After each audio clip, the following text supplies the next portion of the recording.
And I said, well, hospital porters are heroes too. And they said, well, that's not the same, Ben. And you can't compare it. And I said, well, can't we? The average man in Britain can expect to live until they're almost 80 years old nowadays. A woman on the street dies at 82 on average. So why is it, again and again, I keep going to funerals of my extremely proud and dignified brother and sister porters who have passed away in their 40s, 50s, 60s? This was before the you-know-what caused more and more deaths.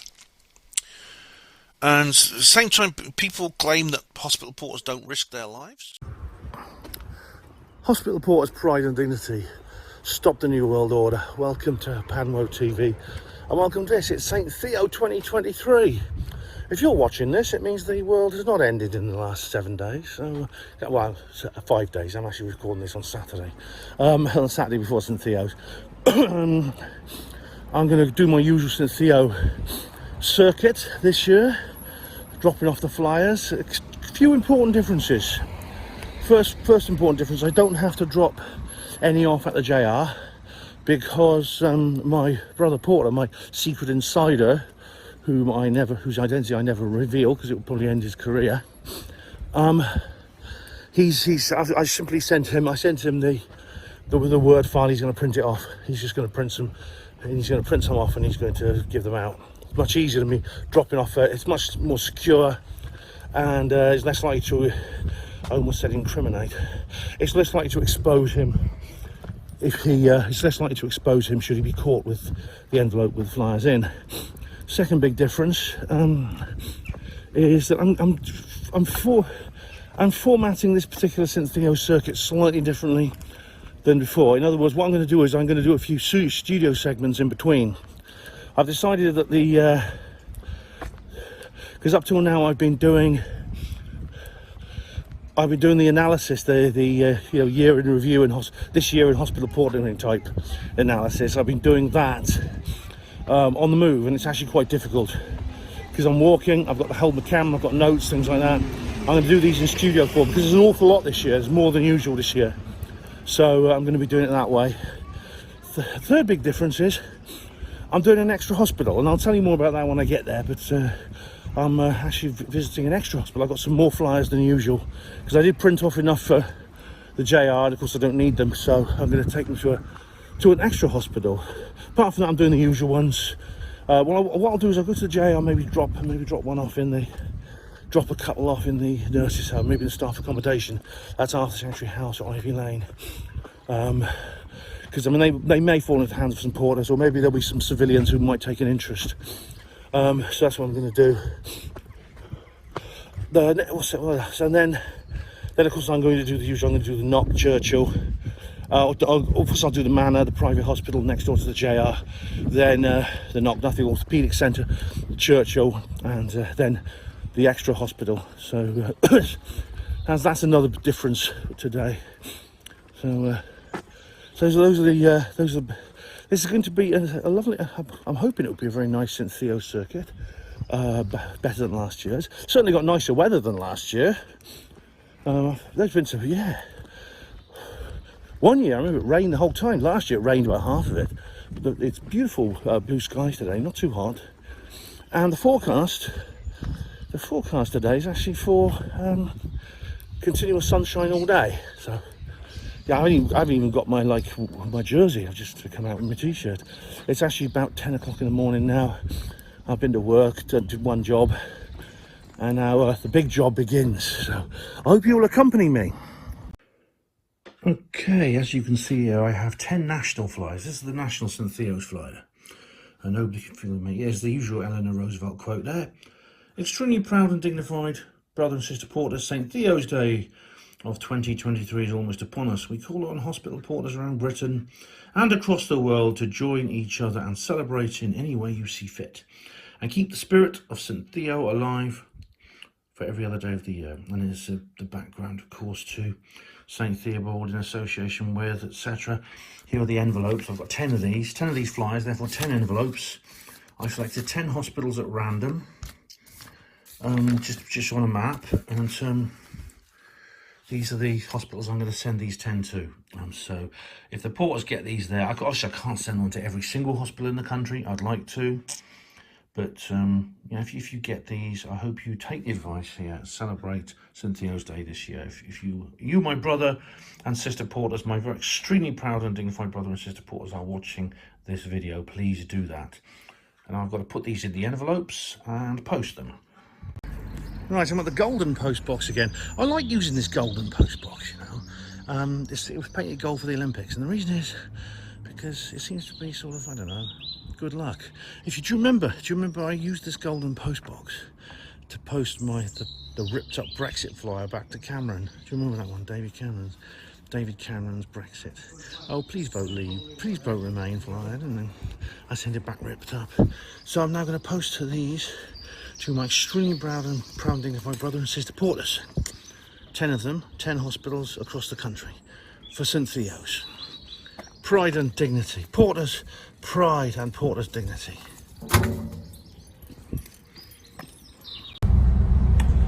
Okay, I'm heading for the John Radcliffe now. I can't think in the reason I want to go there, even though I'm not dropping off any flyers this time. I mean, it's Ivy Lane and Ash. There's probably not going to be anyone interested in Ash or Ivy Lane. I think it's just I subconsciously want to visit the hospitals, the one where I served. It was all 23 years of my service was at the hospital. I never moved to another one. And so that, I think, is my subconscious motive for going there. Either way, that's going to be my first port of call.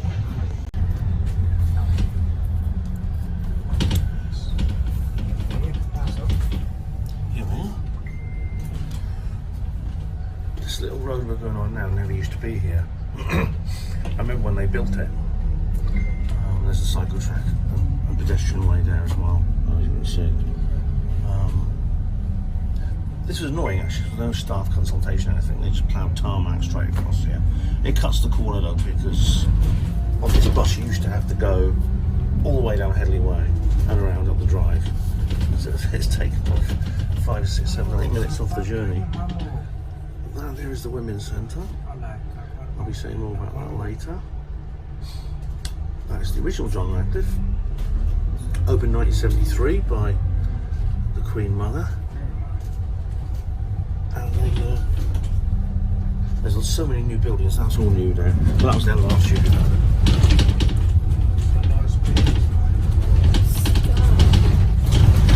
That's the Ronald McDonald thing. That used to be tennis courts, part of the Sports and Social Club. As you come round here, that is at JR2. The general side. That was opened 1979.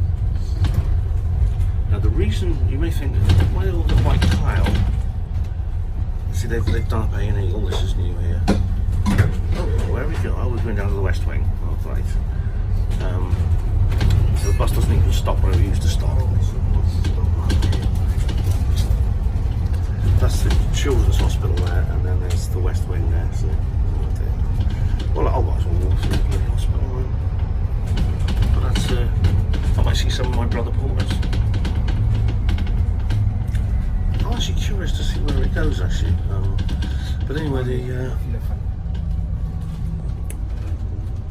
it's all been built in phases, starting in the early 70s and right up to the present day. There's the West Wing. The reason the general side is covered with white tiles, just out of interest, might interest you. The reason it's covered with white tiles, it reflects heat. That's not to keep the building cool from this summer, that's to stop the building catching fire if there was a nuclear bomb detonation nearby, because it's designed to be used in a post-nuclear world. This was in the Cold War when everyone was like duck and cover, and it's duck and cover attitude. That's why it's covered in white tiles. Anyway, it looks like what we're going to do now is we are going to go up to the main bus stop now, so I'll show you that. And welcome everyone, welcome to these little extra segments I'm inserting into this video. I'm standing here today dressed in my porter's uniform because I'm a porter at the hospital behind me. I'm standing outside the John Radcliffe Hospital at Oxford. Well, actually, no, I'm not. And this uniform is one that I can no longer wear. Well, I still do, but I can't wear it on in the hospital anymore legally. Yet I still wear it for these videos.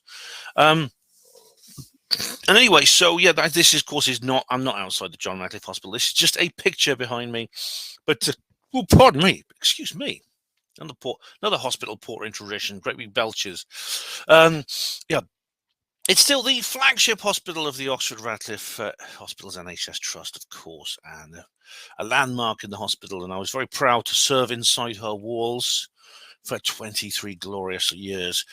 Anyway, guys, where am I? Well, what I'm doing basically is something. I'm adding a little bit extra to this particular video, as I explained, because I found that when doing these St Theo circuits, I often do the sort of running commentaries on what's been going on through the year's events while I'm actually on the move. And as I've explained, that's difficult. So I've decided to put these little studio insertions instead, which will be added into the finished product of the St Theo's Day video for this year.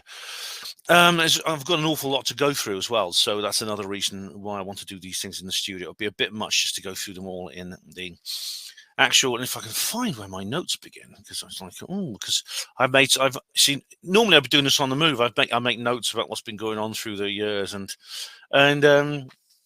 through the year that's just passed, and and I'd be sort of reading these out from a phone while I'd be filming myself, and it's just not so good. So I'm going to do that now. Anyway, so let us begin with popping the question and things like that. That's come up again in the previous year, since they're in the current hospital. We're almost at the end of the current hospital portering year.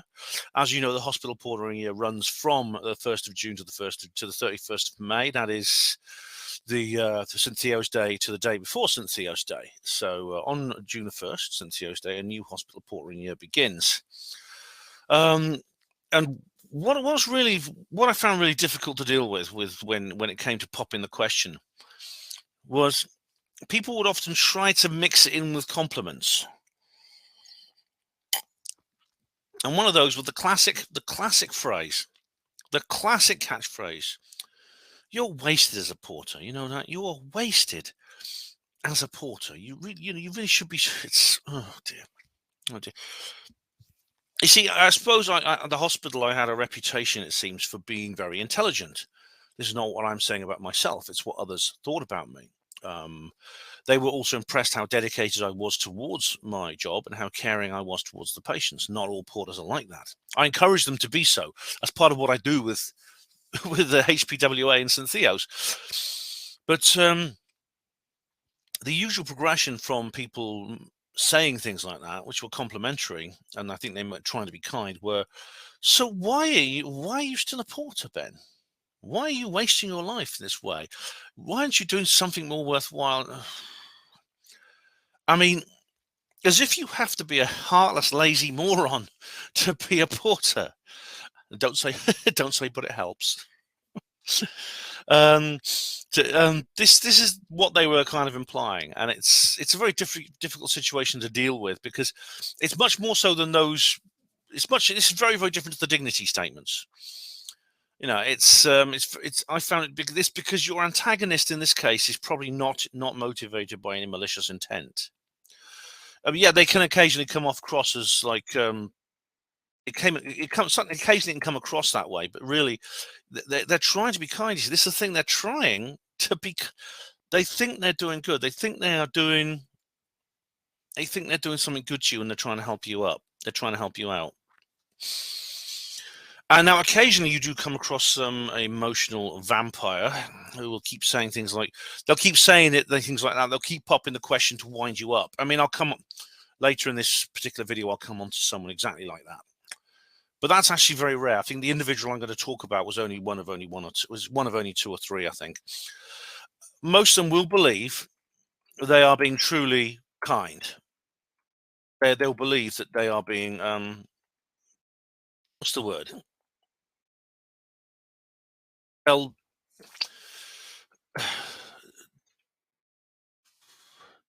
believe that they're giving you an honest compliment out of friendly intentions, and they don't realize that the compliment doubles up as an insult.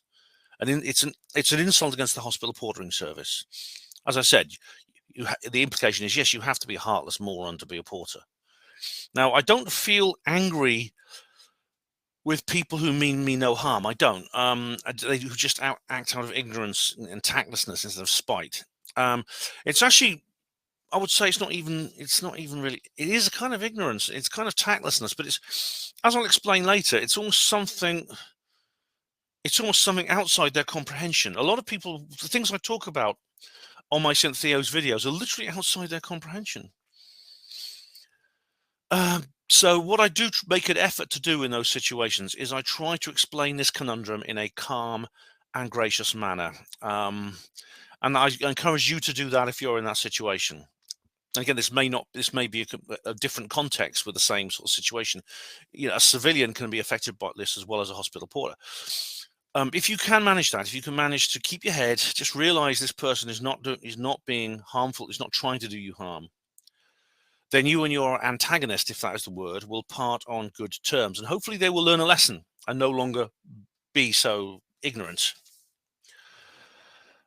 And, you know, this is a surprise. I've not mentioned this really before, this oh, you're wasted as a porter thing, because I've been doing this, obviously I've been doing these projects for a long time. And it was actually an experience just last year that reminded me of this. It was literally just after the last St Theo's video. And the lady involved is a good woman, who was gentle and respectful, and she meant no harm. So I did respond politely to her. And it's important to make that effort. Don't have a go at people who are just saying silly things. Have a go at the people who are trying to hurt you. There's no shortage of those. You'll pretty soon know the difference. This is the Women's Centre here. It's called the Women's Centre. Of course, that it changed its name to the Women's Centre when gynecology moved up here. And you can guess what came with it, and you can guess what the attitude was. But as I explained last year when I told you about delivery suite, that's delivery suite up there. Those windows there on level 2, it's called, the second floor. As I explained last year about my time in delivery suite, I had kind of advanced knowledge of what was to come in terms of the feminocracy. So if you want to know, that's what it was. Those blank areas without windows, those are the obstetric theatres. They don't have windows because they're operating theatres, obviously. So now I'm going to head across to the Manor Hospital. Now there's Arthur Sanctuary House over there, between the trees. You can just see it there. That actually was built, I think it's actually a bit older than the hospital. I think it wasn't originally part of the hospital. It was bought up by the hospital as now staff accommodation. There's another area of staff accommodation, which is, I'm going to show you, is around the corner there, and that's Ivy Lane. Mostly nurses live in Ivy Lane, whereas Ash is more for all kinds of staff, including some nurses, but Ivy Lane is essentially nurses. And there's the Treasury there. You see that grey building there in the distance? That one there. That is the Manor House Annex, and that is used to be part of the District Health Authority Administration, district and regional. It used to be Oxford District Health Authority and Oxford Regional Health Authority, and it's now. You see that, and just through the trees you'll see Manor House. There used to be Headington Manor. That's part of. It's now Oxford Radcliffe Trust management, and I know that place because I actually worked there for a very short time, just for a couple of months. When I first got into this, is how I got into hospital portering. I was working in Manor House Annex for like 2 months doing office junior work, which was horrible. I hated it, and from there I'm going to have to go this way, I think. And that's how I got into hospital portering. You just see it through the trees there. Ivy Lane, like I said, is mostly nurses. We'll be going past Ash in a minute. It was horrible, boring office work, and soul destroying. And I got to make friends with some of the porters, and they really looked down their nose at them. They looked down their nose at me, and they were really horrible to me. And the reason for that is because, I suppose the reason I've got to admit, is because they saw me as someone who was just getting into healthcare management, and they were expecting me to go and have a long, lucrative career in healthcare management. And if that was the kind of person that I was, which I wasn't, if I had been that kind of person, then I would have looked down my nose at me too. And that there is it's now Occupational Health, see, Centre for Occupational Health and Wellbeing. Used to be the social club, if you remember. I did. That was my local, my watering hole, place where we all went. And this is new. Obstetric Urgent Care Centre. That's all new. So I don't know if I don't want to get sun in the lens. So that basically is how things have changed around here. That's Ash there. See that Arthur Sanctuary House. Ash is not. I mean, there are nurses. Like I say, Ivy Lane is mostly nurses, not exclusively. Ash is mostly non-nursing staff, though not exclusively. No doctors there. Doctors have their own. I mean, doctors can live on site, but they have their own. They have their own place to go, and I don't know exactly where that is. I think it's somewhere in town. But I mean, yeah, a large proportion of the employees and the service people here at the John Radcliffe actually live on the hospital site. I never did. I always lived off site, but a lot of them actually live on the site. They live within the machine. It's actually pleasant, Ash. I mean, I spent several. I did sort of stay over with people in their flats sometimes. You get like a nice room, and so some of them are en suite. They're very nice. Okay, guys, so I'm now heading to the Manor Hospital. Now, sometime early in my career, say the mid-90s, I had a rather unsettling conversation with somebody, and it was almost a clue of what was to come. It's almost like a sense in advance of what was to come, because I saw a lot of changes in my time. I saw hospital portering transform from one thing to another. I actually, I sometimes wish I'd been born maybe 30 or 40 years earlier, and then I could have been a porter in an NHS hospital, sort of in the 50s and 60s and 70s, and how different that would have been. But anyway, I know no one chooses when they're born, and I'm not. And there's many reasons to be glad I'm born now too, in the present world. For other reasons I discuss on other videos on HPANWO TV.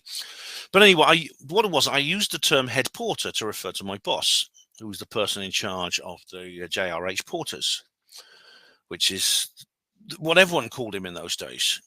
And the person I was talking to was a domestic supervisor, and she corrected me. She says, "It's portering manager." And she said this very severely.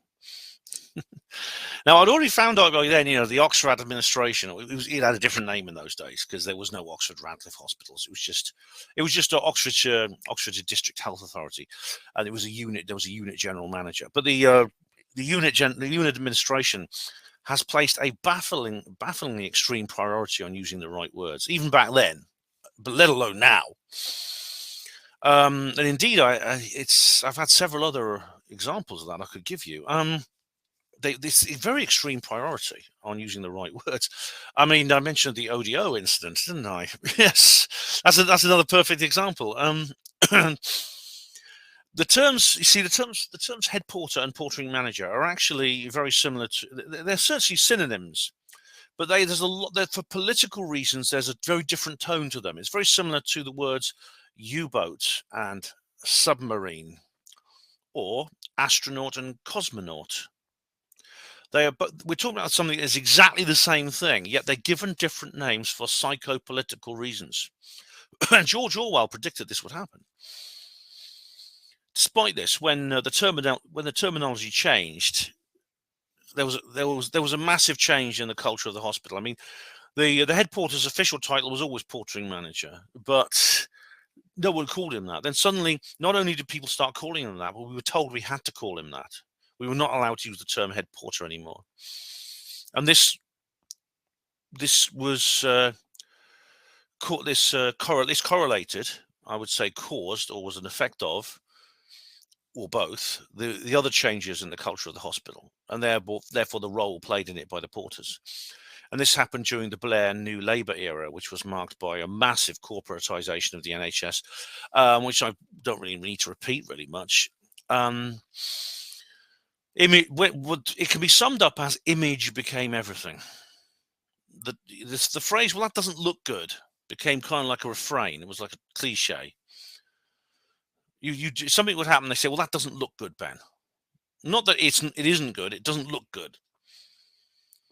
The Trust, it spent almost £1 million revamping the public areas of just one level of the hospital to make them look like a combination of a hotel and a shopping centre. Since then, they've spent even more money doing it again, probably 3 times actually. Yet at the same time, the waiting lists lengthened and post-operative infections soared. New and virulent superbugs emerged out of nowhere because, apparently, in truth, it was because of a breakdown of the organisation's efficiency and its professionalism. It's led to unsanitary levels of hygiene. Do you know 1 year 5,000 people died of superbugs in NHS hospitals? You know, that's when you think 3,000 died on 9/11. Now, less than a decade after I almost lost my job for refusing to call myself an ODO, as I've explained, these people, but they're like dodgy car salesmen. They're painting over the rust. Now, when I started out on a HP career in 1989, now, I must say, you know, I look at my first couple of years in hospital portering as a kind of halcyon era with enormous nostalgia, which may not be justified, as nostalgia very often isn't, but I can't help it. But back in then, the head porter was usually somebody who'd been promoted up through the ranks. I insist on using the term head porter. I won't use any other word. And the head porter had a huge amount of experience and expertise in hospital portering. Now, portering managers were brought in from outside. Now, we had a whole series of them, and they were usually people who had business college degrees. Most of them had no experience at all in healthcare at all outside administration. Now, during their orientation, of course, they would do their standard 2 weeks in the lodge, but that doesn't make you a porter.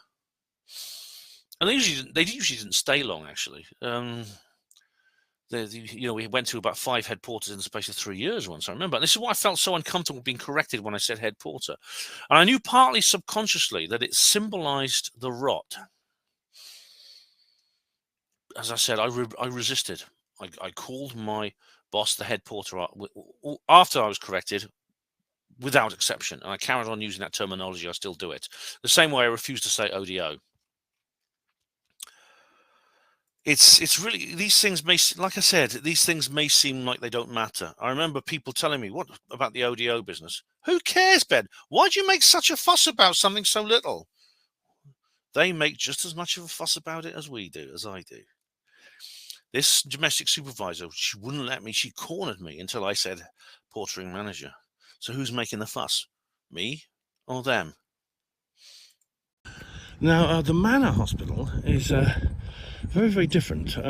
Now, what's strange about the Manor Hospital, it's really tucked away. I mean, this is the public entrance to the Manor, and you've got to go down this sort of like little residential cul-de-sac to get to it. So there's no public entrance on, say, Headington Hill. You could actually go the same route I did with the bus through by the Headington shops up London Road, and you'd be within like 100 yards of this hospital and not even know it was there. You wouldn't even know it was there. The public entrance is down this little residential alleyway, basically, this little residential cul-de-sac, and the end of it is this Manor Hospital.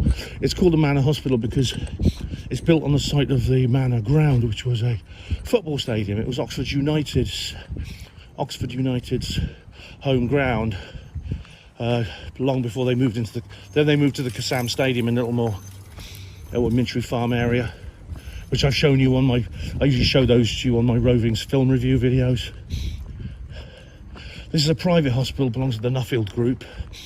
Now, when it opened, I remember when it opened in the early 2000s when I was in theatres, and I remember because they were aggressively recruiting people from John Radcliffe.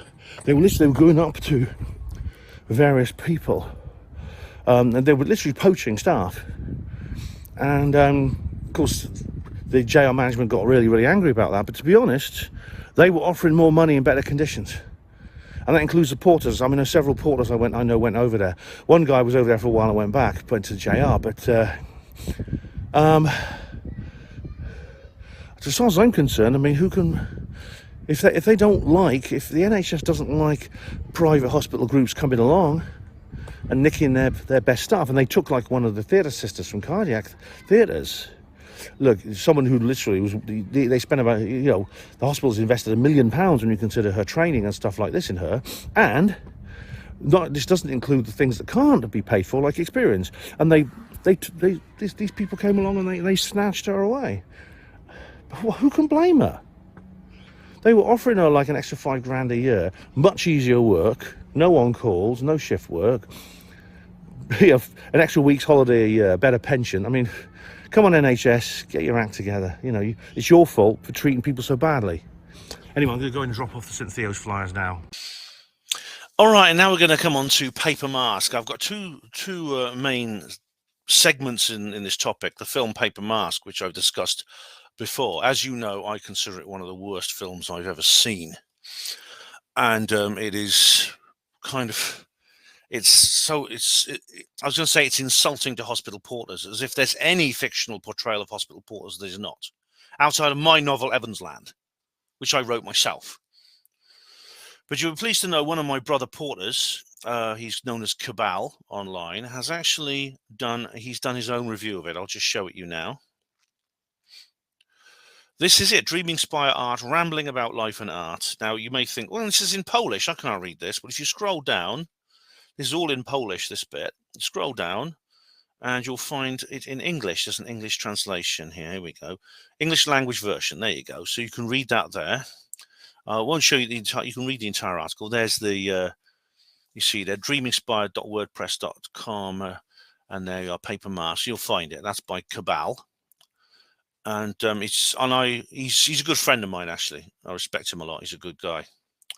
There's a lot of Polish people in hospital portering, by the way. A lot of Polish people. So people should think that before people say we're racist because I'm racist because I'm against immigration. No, I've got nothing against anyone personally. Nothing at all. I'm not in any way. But anyway, this is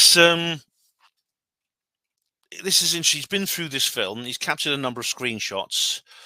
Now, as you know, I watched Paper Mask and I hated it. But I am starting to see it slightly differently. Now, it's hard to describe actually, but I watched Paper Mask, but then I also see this made me hate Paul McGann. But then I went on to see Withnail and I. Now, if you've not seen Withnail and I, this is a lovely comedy. It's a really wonderful comedy film, which is a standalone comedy from the 80s. And it's set in the 60s, and it's just really good. It's really great. And Paul McGann is in it, and he was very, very good in that excellent comedy. So I think he has redeemed himself slightly in my books. He's still a crap Doctor Who, by the way. But Cabal, he rightly points out there's an incredulity to the plot, that it's not realistic. In fact, it really is a fantasy. Even back in the 90s, it would have been impossible to impersonate a doctor as easily as Matthew Harris did. And today it would be even harder with the endless electronic ID checks you have to go through. It's interesting. He compares it to the Talented Mr. Ripley. Now, the Talented Mr. Ripley is a film. It's also a book by Patricia Highsmith. And in fact, I've read 2 of the 4 books of which star this character called Ripley, who is a habitual con man. And of course, he's a ruthless individual, actually. He's not only lie, he's willing to kill in order to maintain whatever plan he has, whatever trick he has. In which case, at one point, he is led to murder. He actually kills a guy in a boat and dumps him in the sea. And there are parallels between the story, because Simon Harris is every bit as much as an anti-hero as Ripley. Because he's very deceitful, but he's also heartless, selfish, and cowardly. He only expresses genuine emotion when his own hide is jeopardized. And the scriptwriter is a doctor. And I thought, well, now at some point I'm going to have to read the book. And indeed I have, and I'll talk about it later. And so he would have been in a good position to research hospital porters. And he actually, in terms of the film, he didn't do too bad a technical job. I still bitterly resent this offensive and patronizing portrayal of us, because he wrote the screenplay as well. And this did actually change. I'll come on to another subject later. And I don't like the way the the uniforms also, the uniforms at this fictional hospital that Harris serves at consist of basically a filthy grey overcoat, which they just pull over their ordinary jeans and sweatshirts. Hospital porters don't look like that. They certainly shouldn't. No, but one element of the story that is 100% accurate is that literally moments after the Matthew / Simon character has been unwillingly reunited with Moran, this old porter, he recognizes him and goes up and says, "Hey, Matthew, how you doing?" And he's trying to impersonate this guy, Simon Harris. The first thing that his old brother porter says to him, "So, are we going to the pub or what?" Typical hospital porter. As it happens, as you know, Harris is luring Moran away to his death. He murders him. So, well done to Cabal for producing that lovely bilingual epic review there of that most hateful of cinematic curses. Okay, I've just dropped off 2 flyers in the Manor Hospital. I mean, as I've explained, I don't have to drop off flyers at the JR, so I've got basically 10 flyers, so I've kind of got an abundance of them, so I gave them 2. I've decided to give all the hospitals 2 each, and then I'll give like 3 to the last one or something like that, because of course my brother Porter Insider is printing out the ones I sent him in Word form. Now, so I did, and as you know, I didn't drop any. I was going to drop some off at Ash and Ivy Lane, but I decided not to in the end. So it's 2 each per hospital, plus 3 at the last one. Now, you may be wondering, well, Ben, why don't you film yourself going in there and dropping off the flyers? And I'm not going to film inside hospital buildings. I mean, I've been filming, as you just saw, I filmed at the John Ratcliffe Hospital grounds, which is technically, I don't think is not allowed. Not allowed, as Charlie Veach would say. But I'm not going to film. I mean, but even, I think filming inside the hospital building it's not only not allowed, it's actually, I would consider it a breach of confidentiality. So I will not be filming inside any of the hospital site buildings that you'll be seeing me at today. But I mean, basically, you can use your imagination. All I did basically is you go in there, I get out the flyers, go in there. Now, I tend to pick weekends for my St Theo circuit, because very often many hospitals porters themselves do reception duty, and at the Churchill they do. They don't at this one, they don't at the Manor. They sometimes do at JR. They used to all the time at the JR. Evenings, nights, weekends, always the porter will be on the front desk. Sometimes, if I do these things at weekends, I have a better chance of encountering a brother porter. Ideally, I'd like to pass these flyers on to my brother porters, but I had to actually, in this case, porters never do reception at the Manor, so I had to pass it on to the civilian receptionist. I'm hoping she will then pass it on to my brother porters, and sister porters too, because there are some women involved, I mustn't forget that.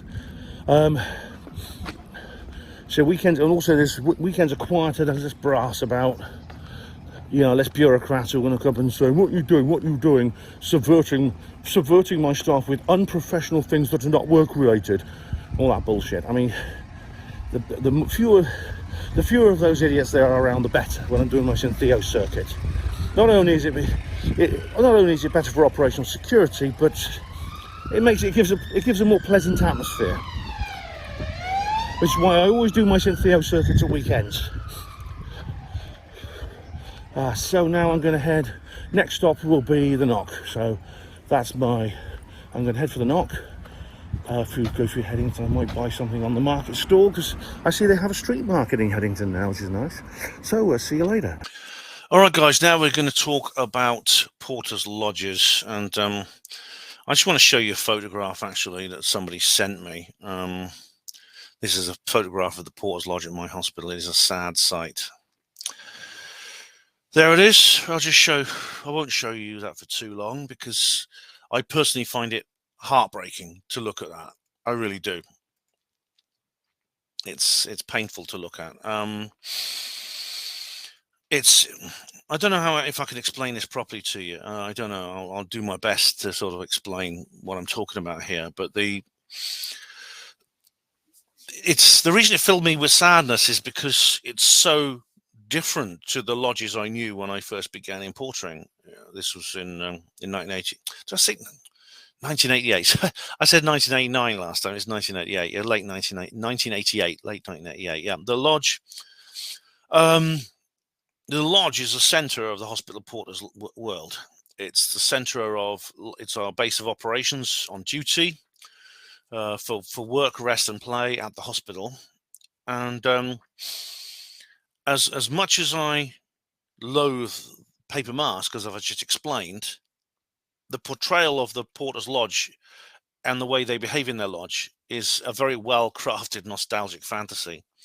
Now, a typical traditional hospital porter's lodge is about, I can describe it to you. It's about 15 feet square. It's usually near the hospital's main entrance, and often a reception desk is attached to it because porters often man reception. And I must say, that the one at the Churchill that I visited, as well, I'm not sure exactly where I'm going to place this in within this video, but I do go to the Churchill's Porter's Lodge during this journey. Is much more traditional than the one at the JR. And it's usually attached to reception. There's usually like a doorway leading through to reception, the reception space behind the reception desk. The other lodge at the Churchill still has that at the old entrance. Most hospitals now employ civilian receptionists, but those usually only work office hours. At other times, it's very often the porters do it. I mean, sometimes they now do have civilian receptionists on rotary shifts. Some of the big ones do, but even the biggest hospitals often don't. The lodge has the porters' lockers around the walls, and usually large items of property are stored on top of them. Sometimes it's even a bicycle, like in paper masks. They shove a bicycle on its side on top of the lockers if they're big enough.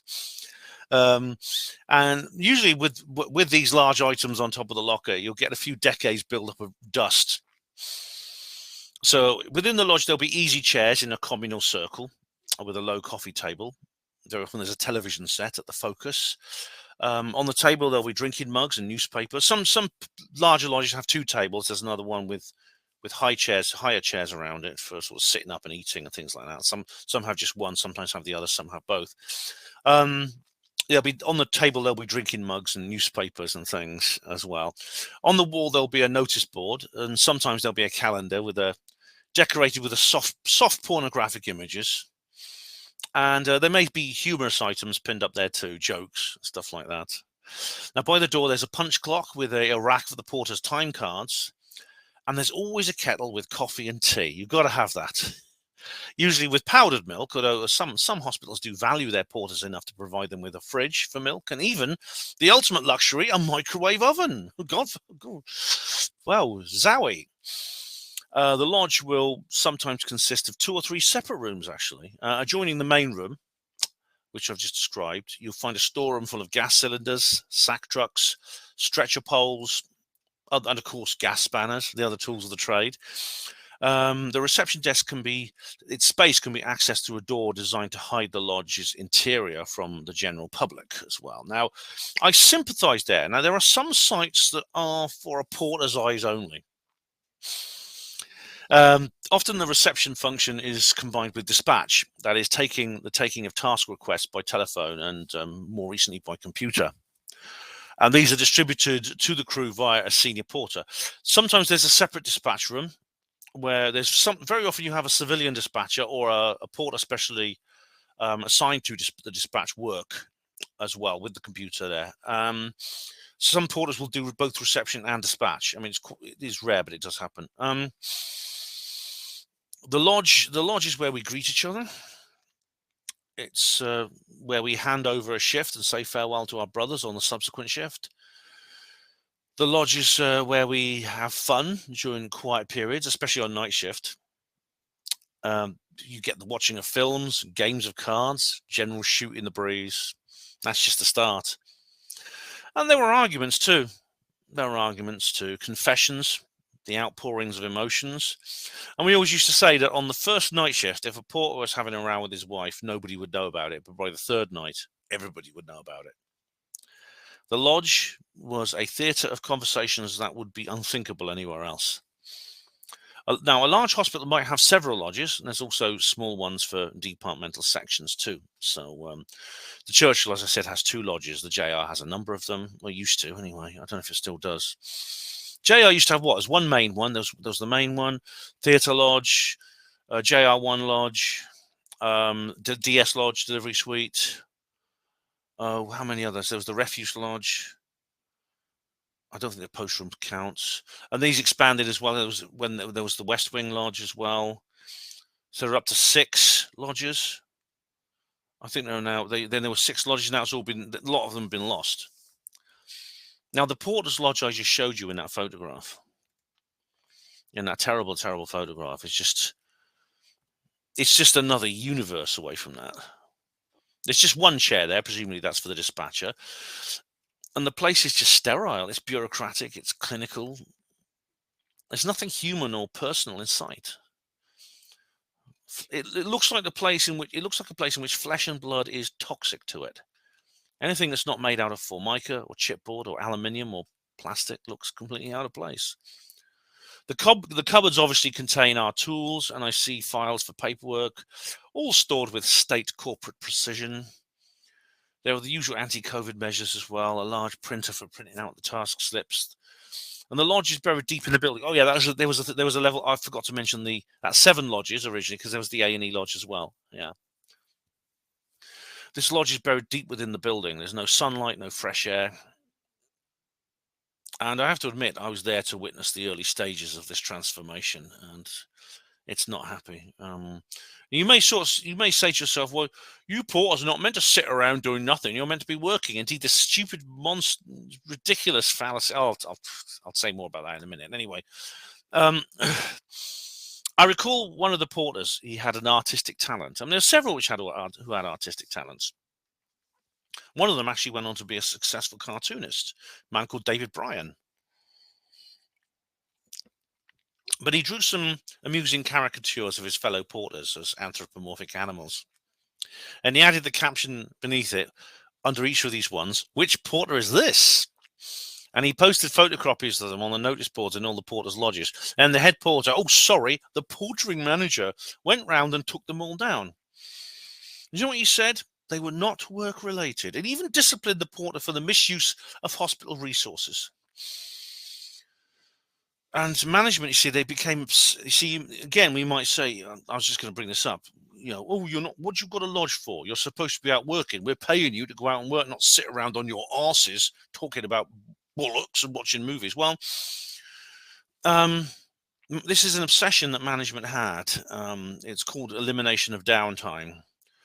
And downtime is basically just the porters taking a brief rest between tasks. And there had actually been, and one of the old porters told me there had been an element of this snideness since the 1960s at the Churchill, because old porters used to tell me this. But modern management really picked up that buck and turned it into a form of mania. They honestly seem to believe that if they just make our lodge as uncomfortable as possible, we will somehow work harder. They actually thought the porters were using the lodges to escape work. How can they be? Where do they get these ideas from?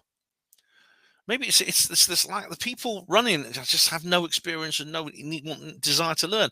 If a porter wants to escape work at the JRH, there are 100 secluded nooks and crannies they can go and hide in, and nobody will find them, I guarantee. I knew where they all were. I mean, the porter's relationship to the geography of a hospital is one of the most intimate things you can imagine. The lodge is the last place a porter would go to avoid work. Workload varies throughout the day of a hospital for all staff, both portering and civilian, and that's because it is impossible to plan everything ahead. And therefore, we are not to blame if we're suddenly left at a loose end for half an hour or longer. We should not be made to feel guilty for that. Why shouldn't we put our feet up and have a cup of tea? It's this thing. I mean, there's lots of people that you could say, well, I go to work and I don't get to do that. Well, how much do you earn in your job? I bet it's more than I do. I bet you earn more than a hospital porter, don't you? The fact is, we, the porters, were always available on standby as and when required. And nothing else matters than that. It's our duty. That was the whole purpose of the lodge in the first place. But the modern NHS managers, they just somehow do not understand this simplest and most obvious of axioms. The destruction of the traditional Porter's Lodge I consider one of the starkest indicators of the destruction of the hospital porters and the health service in general. Oh, what a blooming pickle. Okay, I'm now approaching the Knock, and this is it, the Nuffield Orthopaedic Centre. Now this is like other hospitals, it's built in phases from the very old to the sort of newer. So this is all new. This was all built sort of in the 90s and 2000s. I remember they called the round rotunda bit the Starship Enterprise. But the original hospital, I mean, there's still some of the original buildings left, which we may be able to see in a little while.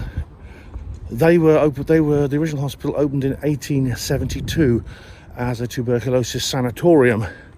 It has since become an internationally renowned orthopaedic centre, hence its name.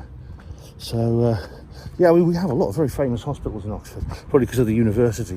These hospitals tend to be teaching hospitals. Well, this one is not.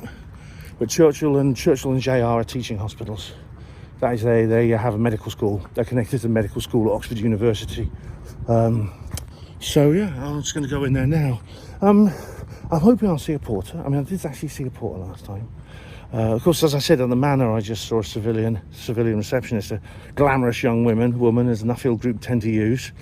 But you know, believe it or not, I actually did wish I walked in and I said, just dropping these off for you. And I said, Happy St Theo's Day. I wished her a Happy St Theo's Day. She said, thank you very much, even though she probably doesn't know what I'm talking about. I see they've still got these sunflower ornaments. Oh. Anyway, in we go. All right, where was I?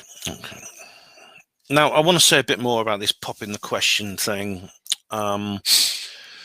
Generally, what do you do? What do you do? I mean, it goes back to what I was saying earlier about it's more difficult to deal with than situations that require dignity statements, because it's more morally ambiguous.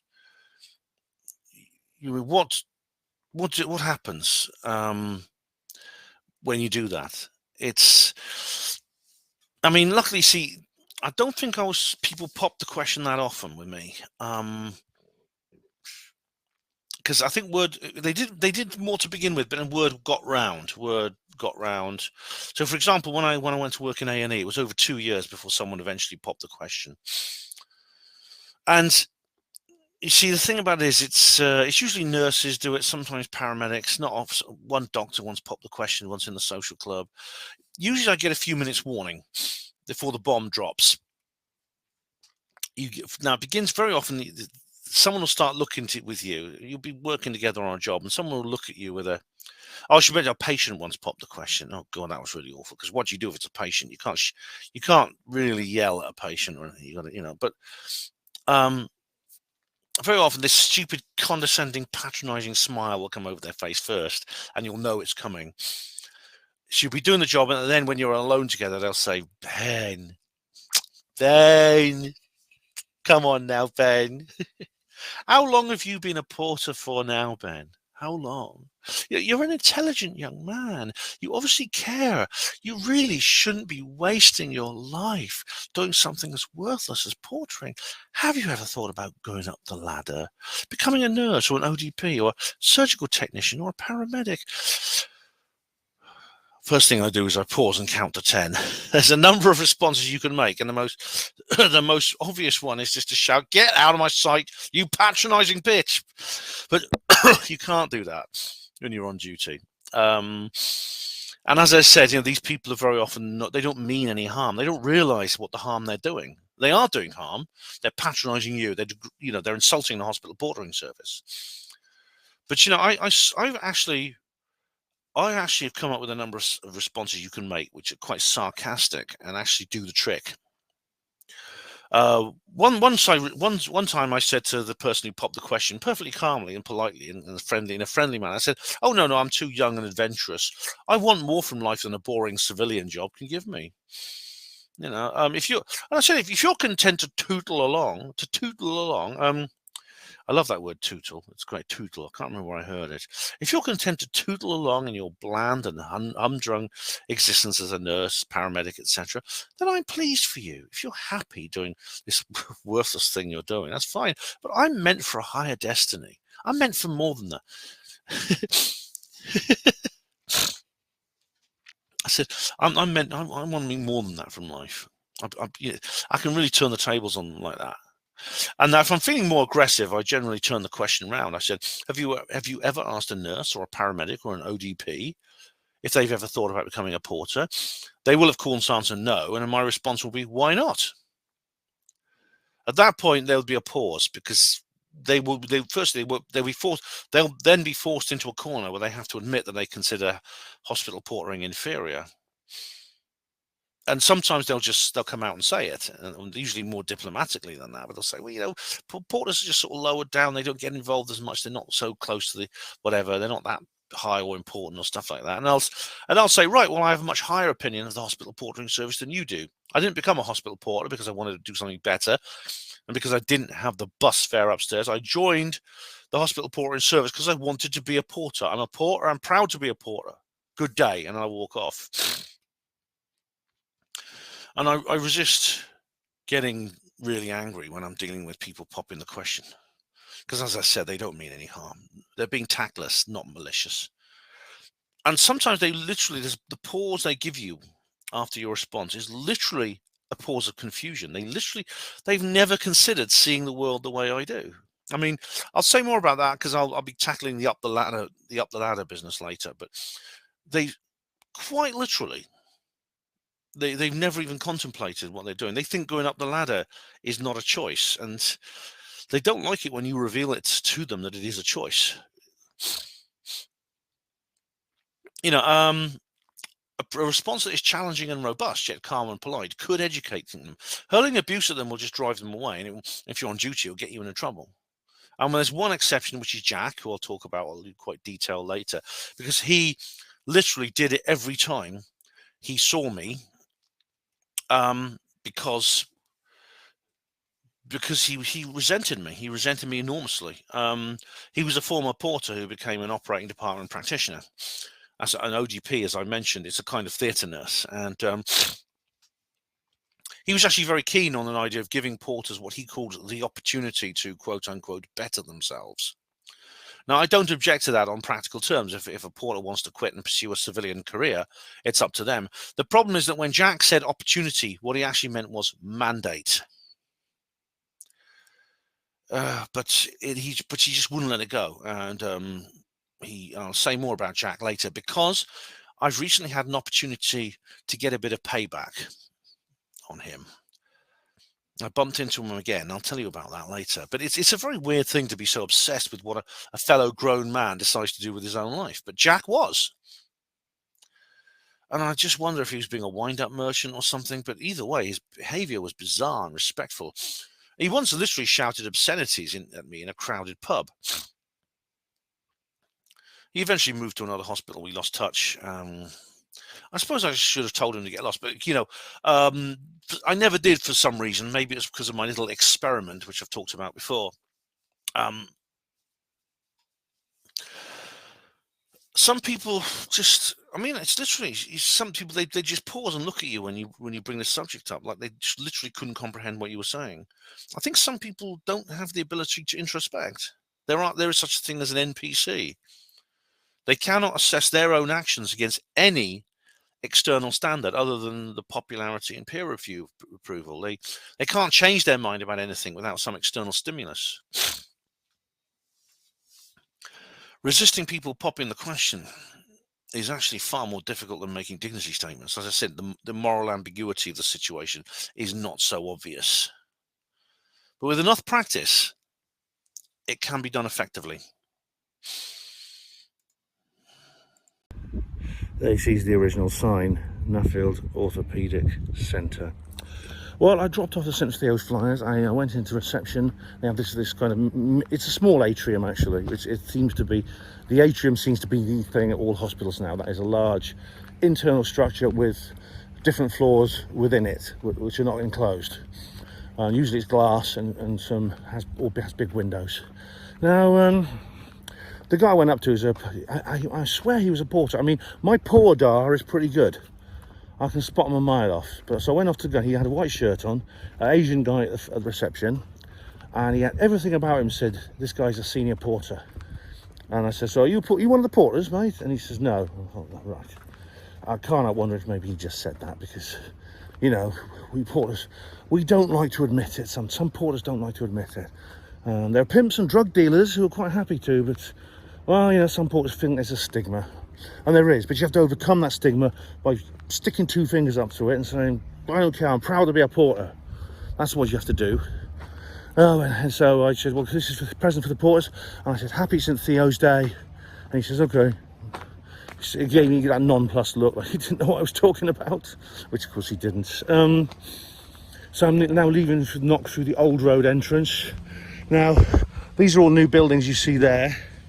You just see, I'm sorry, I've got it on flip around, so I'll just show it. I'm just checking I've got it in those buildings. But there used to be an older building there. See, this is some like early 20th century buildings here. Funny enough, I used to walk through along this road when I was on my way back from school, when I was heading to middle school. A friend of mine cut his hand. I remember a friend of mine called Stephen. He cut his hand round along here on some glass, on a piece of, there was like a glass corridor. He cut it on some broken glass, and the doctor in here stitched him up. And it was in this building here. Well, I think they've replaced the building, but it was in the Oxford Haemophilia and Thrombosis Centre. It was a different, older building in those days. So yeah, but what was I saying? Because I've sort of gone off topic. Those new buildings over there, there used to be an older building there, which is the NOCSC, we used to call it, NOCSSC, the Nuffield Orthopaedic Centre Sports and Social Club. And every you know, there was, and it was like the John Radcliffe one. There's the JRSSC, which I've showed you with the bar there, and you could play football, you could play cricket. There was an entire league, there was a hospital league. And we used to like to play of everything from volleyball to darts and football. We all used to play each other, and it was great fun. It was because this sports. There was a literally internal sports rivalry here in the hospital community in Oxford.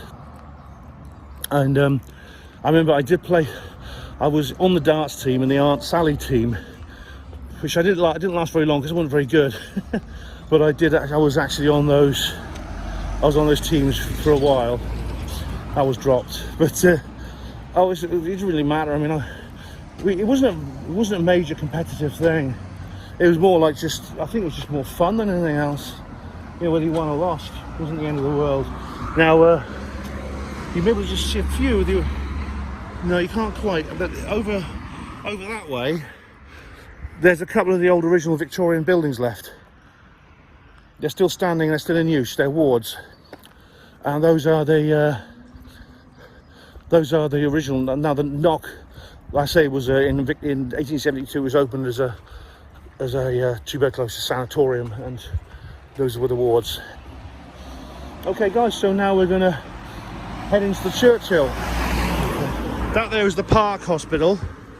That thing is another thing that's been renovated, although you can see some of the original buildings behind. They're sort of late 19th century, I think, just the red brick ones there, between these two new modern buildings. But that actually used to be a children's hospital. I don't think it is anymore.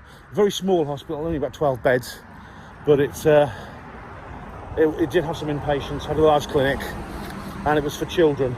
Just going to cross over here and continue our journey. Now, have you ever found something funny that you feel you shouldn't?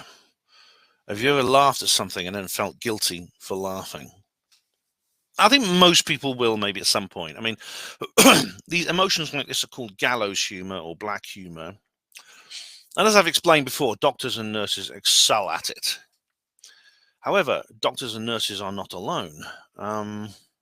Perhaps it was my 23-year career in hospital portering that led me to think as I do about what I'm going to talk about here. Because what happened was, when I joined the theatres in the early 2000s as a new porter, I joined the department. No, sorry, I joined the theatres in 1999 after 9 years in delivery suite, and about a year later, a new porter joined the department. This is someone I will not name. I couldn't actually find any links. I found something that might be it eventually, because this happened a long time ago. I'm not going to name him, but his nickname was Swampy. Now, nicknames are quite common in hospital portering. A lot of us have them. I didn't. I was just Ben.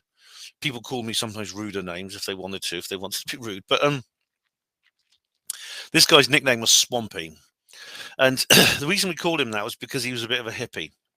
And he reminded us a bit of the famous road building protester, Daniel Swampy Hooper. If you remember, during the building of the Newbury bypass, he was like he was hanging in the trees and digging tunnels and things like that. Now, a couple of years after he joined us, I remember he and a civilian friend of his did a terrible thing. They broke into the house of an old man who lived alone, somebody they knew. The man was in at the time, and then they demanded money and valuables from him. And they took his bank card and they demanded that he give them the PIN. When he refused to give them the PIN number for the bank card. They tied him up and they wrapped an electric flex around his neck. Do you see what I mean about feeling guilty for laughing? They wrapped an electric flex around his neck, and then they said, either you give us the PIN number or we'll pull it tight. They threatened to pull the flex tight and strangle him unless he complied. Now, I'm not sure what happened next. There were several different stories that came out in court. Either the old man still refused to surrender, or one or both of the assailants got carried away. Either way, the flex did end up getting pulled tight, and the victim died. After that, they fled the scene and calmed. They must have just realised what they'd done, fled the scene and calmed down. Now, after they had calmed down, Swampy and this civilian must have realised that they will be hunted by the police. Therefore, they took everything they'd stolen from the old man, including money they got from his bank account once they had his PIN number, and they headed for Amsterdam. Now, you might anticipate that this is some kind of escape attempt, but it wasn't. Once they were in the Dutch capital, the two men went on a wild 3-day bender. They blew every penny they'd stolen from this old man on drink, drugs, and prostitutes. Because it appears that they realised that they had no chance of evading the police, and it was only a matter of time before they got caught. Indeed, a few days later, they were picked up by the police, knowing also that they would definitely face a lengthy prison sentence because they were going to get a murder charge. They decided to have one last experience of hedonism before the years of austerity behind bars. They're probably still there today, actually. I mean, they did get something like that would definitely warrant a charge of murder. And you see, so this is the reason I can't help finding this funny, and I feel guilty for finding it funny, but I can't help it, is because theirs is such a typically hospital portering response to this situation. And obviously, I know it's not a laughing matter, especially for the poor man who was killed and his loved ones. They have my sympathy, hence the shame I feel laughing at it. But we don't choose our feelings. Once I became a hospital porter, I became one in its entirety, and I can never choose not to be one. So when I heard about this, I mean, I wasn't the only one who sort of had a little bit of a chuckle. This is just such an obvious hospital portering thing to do.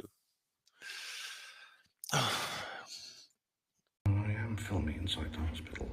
I just want to show you these photos. These from the old days of the Churchills. Do you remember those pinafores with the red cross on?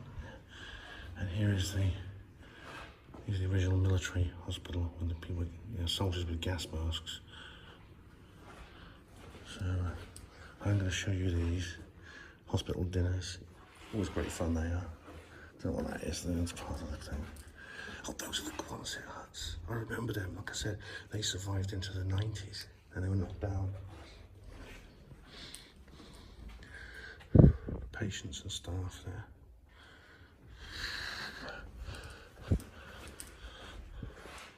The caring touch was nice. And that's the must have gone through a phase when it was derelict. Maybe it was bombed in the Blitz, but that's the old entrance. I've just come into that entrance. Hasn't changed much. Okay, now I have to bring up a subject which I think illustrates an awful lot about how I have changed as a person and a former hospital porter during my lifetime.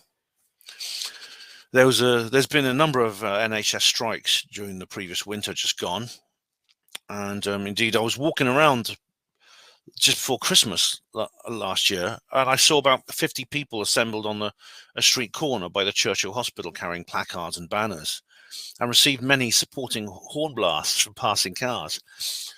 They were the local contingent of a nationwide strike by nurses. Now, I say strikes, it doesn't mean the nurses are just walking off their wards. I mean, that's unthinkable. That would be murder. But all those not needed for emergency and essential services were carrying out a one-day strike, and it's the biggest strike in the history of the NHS. The establishment media has castigated the nurses, claiming that they are greedy, they're holding the country to ransom, etc. And now, I'm not a trade unionist. I stopped being one. In fact, I stopped being an active one about a year into my own service. However, there are times when strikes are justified, and this is definitely one of them. A newly qualified nurse earns about £27,000 per annum. This is after 2 or more years of full-time degree course and with a student loan to pay off. It's not a lot more than what a porter gets, and that level has been sub-inflation for as long as I can remember. Maybe even before my own service, it's been that way. It's always been low paid. When I started, the NHS trained its own nurses with salaried tuition, and not anymore. Now, it's true that a senior sister can earn as much as £55,000 a year, but that's after more than a decade of wading through blood and excrement. Would she have the sanity left to enjoy those extra beans? And I know for a fact that many do not. It is actually the nastiest of hypocrisy that the government dares to accuse the strikers of being greedy and holding the country to ransom. They're saying this after virtually blowing the economy out of the water and ruining the lives of millions because Boris Johnson didn't have the courage, the maturity, or the self-discipline to tell the Gates Foundation to get stuffed. In fact, after all this, I'm honestly surprised there are so many essential workers still at their posts. What happened to all that clapping? Aren't we heroes anymore? Why is a 19% pay rise a little bit of basic job security? Why is that too much to ask for a service with an annual budget of 120 billion when the same employer bailed out the banks in 2008 up to over 1.8 trillion? It virtually doubled the national debt overnight. Then they did it without hesitation or a qualm. Do you know the Treasury will not publish the accounts for the cost of the old C word, V word thing? But as of February this year, 160 million V words have been administered, so you can do the maths. And you can add up other things like the pings, the warning signs, the bulk PPE, and it's all lining the pockets of the pharmaceutical industry. And that includes a statistically high number of Tory donors. So I salute my civilian colleagues for taking that action. I wish them all the best. However, I've got to admit,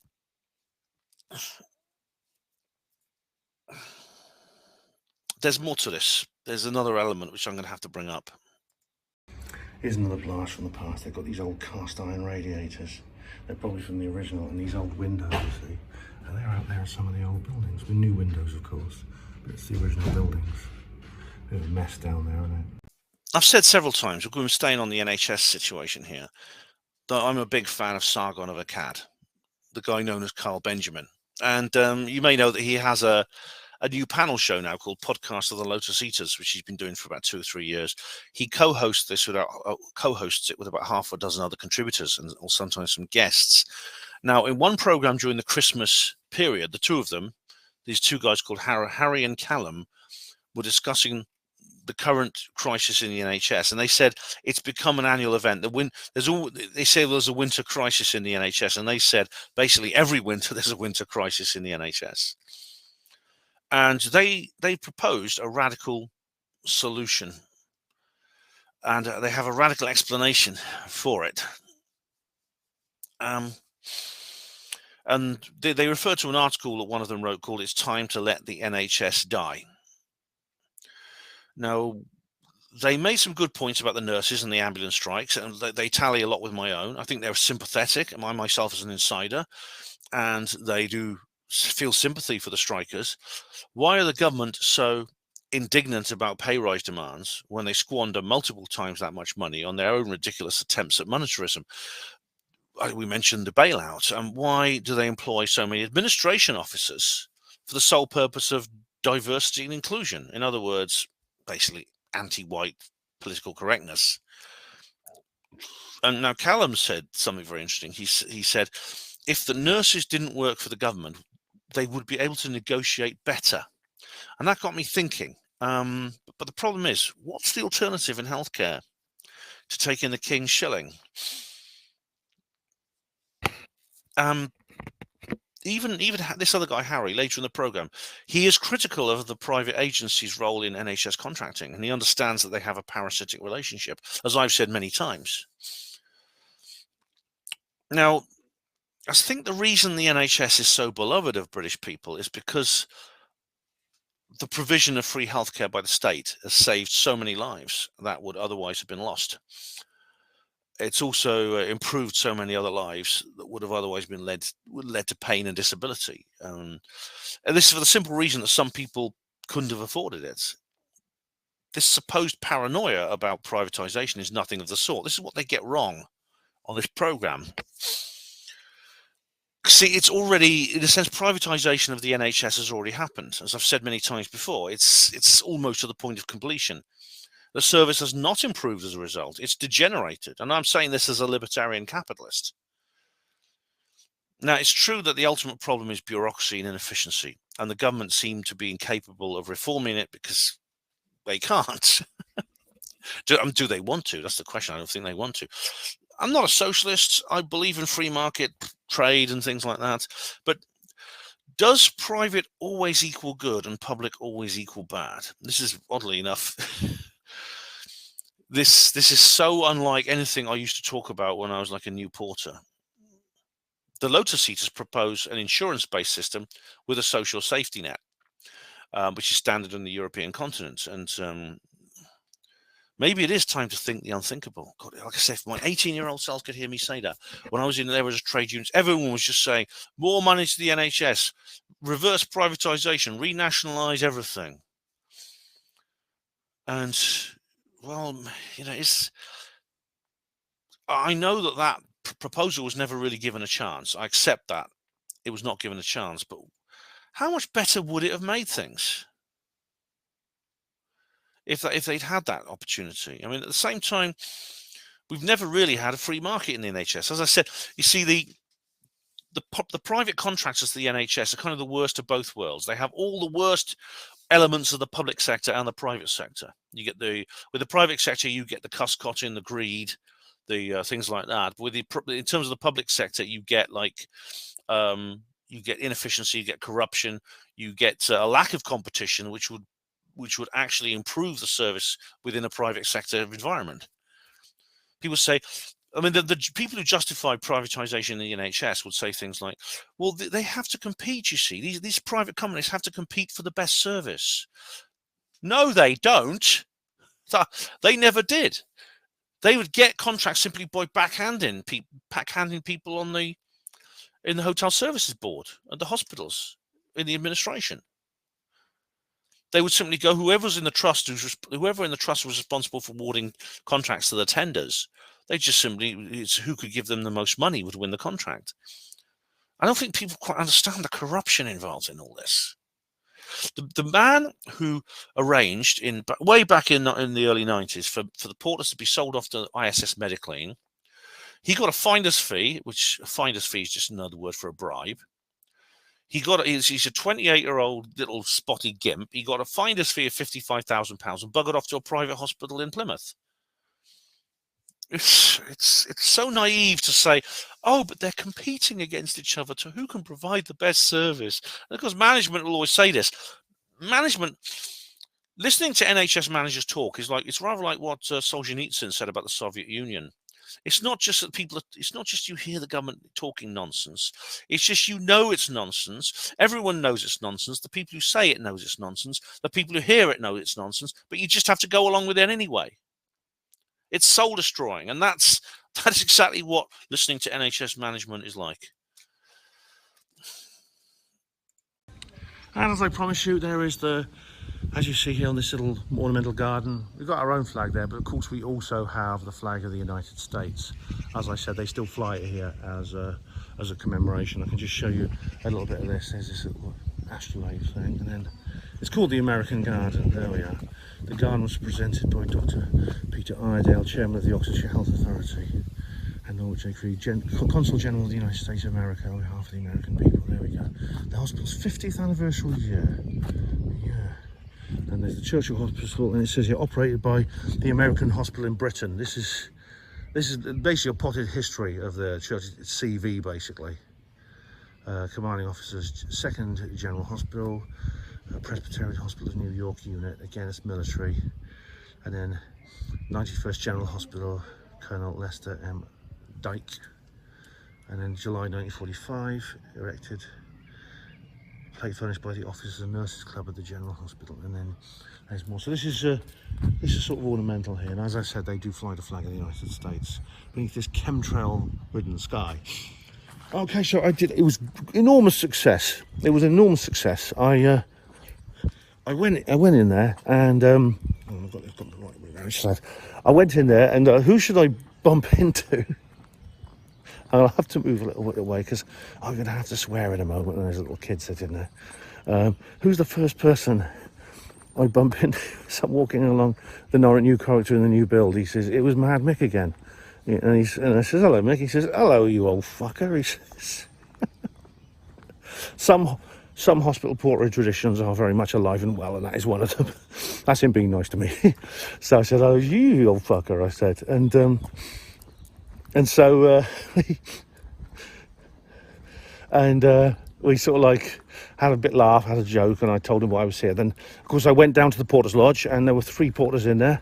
I saluted them, wished them a happy St Theo's Day, and handed over the precious St Theo's flyers. So that's really, really nice. It's really good to know. Mick told me that he's going to be reciting a poem on TV, so I look forward to seeing that. I really, really will. So, guys, that's my bucket list kind of almost complete. John Radcliffe was sort of check. Manor Hospital check. Knock check. Churchill check. But there's one more. I've got a few flyers left, so I'm going to take these to another hospital. One that I've not been to before on this circuit. I'm going to the Horton General in Banbury. So I'm going to head there now. All right, now for something a little bit more light-hearted. Have you ever seen these day in the life videos? They're kind of like, they've been appearing online over the years, the last few years, and they're so stylistically distinctive, they've quickly formed a kind of new genre. A day in the life of a Silicon Valley employee. A typical one's about 4 minutes long. It's on TikTok. Technically well produced, narrated by the uploader, usually young and female. And she describes her day working for one of the big tech giants, Google, Twitter, Meta, etc. I don't know if you've seen those now. I say work, but one thing strikes me immediately when I watch them is the people do very little of it. I've got an example of one here. I'll just get it out for you. This is going to be funny. Here we go. Where we are. Right. This is kind of like it's actually a bit of a kind of joke because they say things like, Welcome. Okay, here we go. Right. Because it didn't age well thing is kind of like a joke. Because of course it didn't, but here we go. A day in my life as a Twitter employee. So this past week went to SF for the first time at a Twitter office, badged in. Honestly, took a moment to just soak everything in. What a blessing. Also started my morning off with an iced matcha from the perch. Then I had a meeting, so quickly scheduled one of these little pod rooms, which were so cool. They're literally noise canceling. Took my meeting, got ready for lunch. Look how delicious this food looks. Oh my goodness, I was so overwhelmed. Then made my way down to this log cabin area. I don't know what this is, but it was really cool. Played some foosball with my friends to kind of unwind a bit. Also found this really cool meditation room that I thought was super neat. I didn't do any yoga, but they have this yoga room if you are a yogi, so also thought that was really cool. Had a couple more meetings in the afternoon, had a ton of projects that we needed to knock out, so thanks my teammates. Went to the library to kind of get some more work done. Obviously had to have our afternoon coffee, so made some espresso, and then before leaving for the day, had some red wine that's on tap. Went up to the rooftop and just honestly enjoyed the beautiful weather. So awesome trip. All right. Well, the first thing that strikes me is, what work are they actually doing? They don't actually do much work. That's the thing. They don't do much work, but that's that kind of video. It has become a kind of little mini genre. Now, of course, this genre that I've talked about has been parodied. It has been mercilessly parodied. Let me just show you a great Let me just go show you a great spoof of that particular video. I'll get this one up. Hopefully this one will work okay. Here we go. Right. Okay, right. Let's just put that over there like that, and I'll go to share screen. I voted leave, right, but this still made me laugh. Day in the life of a true Brexit geezer. Wake up and meet the wife, Susan. My little princess. Isn't she beautiful? Time to take George to football. Rev up the Bugatti. Yee. Quick stop at Toby's and load up that plate. Get a pint. Grand pitch looking lovely today, lads. Just a bit of banter. Chippy makes a 38-0 loss better. Pop down local pride, good old pie. Look at that. Susan made dinner, lovely. Pop down, have a couple pints with the lads, and finish up at the Fortress of Dreams. Hope you found that as funny as I did. That's just like taking the mickey out of that whole thing. Out of that particular kind of video. All right, but I thought to myself, well, I could do one. I could do my own. I mean, as I said, I did laugh. I voted leave, but I still laughed at. Now, I thought about what about doing one for hospital porters? Now, I can't film myself doing one like that lady at Twitter did because I'm not a serving hospital porter anymore. But I can write a script. So I'm now going to read you the script I wrote for it, which is based on my own memories of my own service. First of all, let's have a little bit of background music, shall we? A bit of background music. Where is it? And I'll read it out. So I actually got a tune here, and here it is. Hope you should be able to hear this. Yeah. Ooh, down the volume. Ooh, up the top. A bit loud. Just turn the volume down. Let's go back to the beginning. Okay. Hi there, I'm a hospital porter in Oxford, and welcome to a day in my life. I get up at 4:30 a.m. 2 alarm clocks means I can't oversleep. I admit, I'm a bit tired because I didn't do it till 10 p.m. yesterday. And I'm a bit hungry because I was too exhausted to eat dinner when I got home. I walk from my home in Little North through the crystal waters of winter rain. It's dark for the whole journey this time of year. Once I clock in, I'm sent to delivery suite to clean a theatre after a pretty gory cesarean section stroke hysterectomy. I change into theatre scrubs, which I remove as soon as I finish because they're covered in blood. After that, thank God, I'm redeployed to general theatres. There I crouch for 45 minutes in Theatre 8, holding on to a patient's gangrenous leg while Mr. Jeffries and Dr. Patel amputate it. After it is wrapped, I get to carry the leg to the incinerator for disposal. Then finally, I can have my morning coffee. It's an instant from a 40-kilo wholesaler's can, mixed with Sainsbury's powdered milk and a sugar from a bowl filled with dark stains from previous teaspoons. Is that coffee, tea, or cocoa? They always add an unexpected extra flavour. Before I can continue work, I'm called to the boss's office because a sister from CC... Oh, I'll just start that again. Okay. I'm called to the boss's office, the head porter's office, because a sister from CCU reckons I was rude to her last night. My head porter was a college graduate who's younger than my daughter and has never done a day's porter in his life. But who cares? I tell him I can't even remember who this bitch is. Well, I didn't call her that to his face. He believes her and not me, of course. I spent the rest of the morning walking from ward to ward, from department to department, doing all kinds of jobs. At midday, a corpse arrives at the back door. Judging by the way he smells, he's been dead for quite a while. Before anyone picked him up. Then finally, it's lunchtime. I go to the canteen, trying not to think of the dead body I just handled. The JRH kitchen serves me the best chicken pie and chips you get outside a chip shop. Then finally, it's 2 p.m. and I'm due to go off duty, but then, lo and behold, my 2 to 10 relief never shows up. Is he off sick? No, he actually booked leave 3 months ago, but no one bothered to arrange anything. You don't mind staying on, do you, Ben? If you don't, our shift will be in the shit big time. Oh, all right, I say. An hour later, I wish I'd kept my mouth shut. There's a major incident. Train derailment in Banbury. The Horton General's taken a walking wounded and the rest come to us. I shuffled battered, bloodstained, broken, moaning and weeping people around for what feels like an eternity. At 9 p.m. I go to the toilet. When I open the tap to wash my hands, I can see faces in the water. Whoa, these have to be the best fatigue hallucinations I've ever had. At 10 p.m. I finally stagger to the bus stop. I fall asleep on the bus and the driver wakes me at Oh, let's go back to the beginning. I fall asleep on the bus and the driver wakes me at Cowley Centre, 6 stops from the one where I was meant to get off. I walk the rest of the way home, treading carefully on my sore feet, and smile as I open my front door and see a pile of envelopes lying there. Bills galore, gas, electricity, council tax, and they've all gone up. Time for bed now, I think. And that's all, folks. Hope you liked it. Like, share, and subscribe. How's that? Hope you thought that was good. I did. I thought that was quite good. Anyway, that's kind of my day in the life of a hospital porter parody. I think I'm glad I got the idea to do that.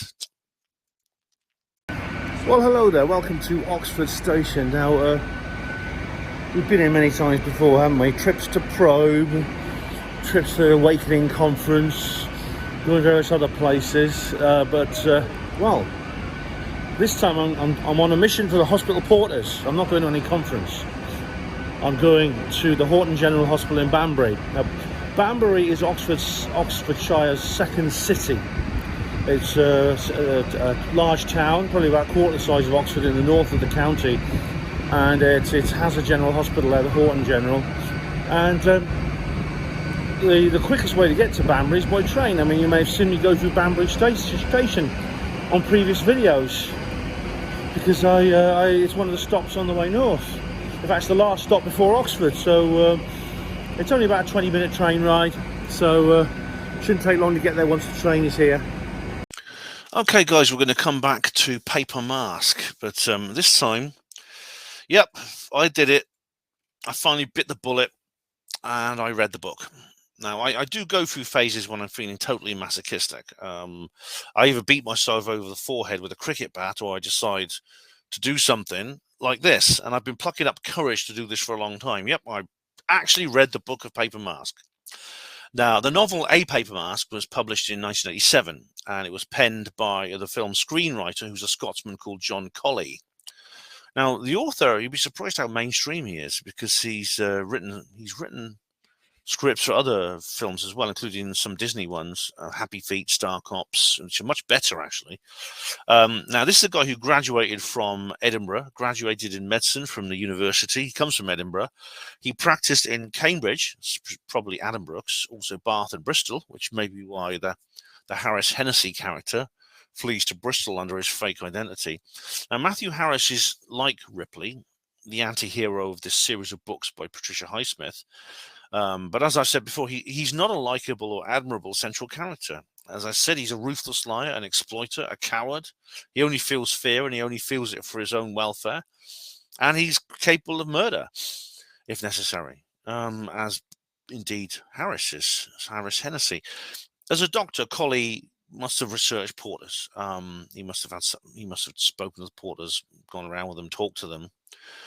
Which good researchers do. I mean, as you know from previous programs, I have been a consultant to Hollywood on hospital portering matters. This is quite a short book, actually, 224 pages. You could probably read it in a couple of days. Now, the most interesting element of the book for me was how it portrays the hospital porters, and I paid special attention to the first couple of chapters. This is before Matthew Harris assumes the identity of Dr. Simon Hennessy. The fictional hospital, the first one, where the story starts, is called West Harwood. It's in North London. And in the opening scene, Matthew and Alec are waiting to transfer a patient from a ward, and the former laments about how half of a hospital porter's life is waiting for other people. And this is just his narrative. He doesn't mention this to Alec. The narrative is Matthew's in the first person. He and Alec place bets on what's wrong with the patient, and this is the first glimpse of portering life, which is accurate, especially the dry humour, and that is quite realistic, although it is an exaggeration to say that half our time is spent waiting for others, maybe 20%.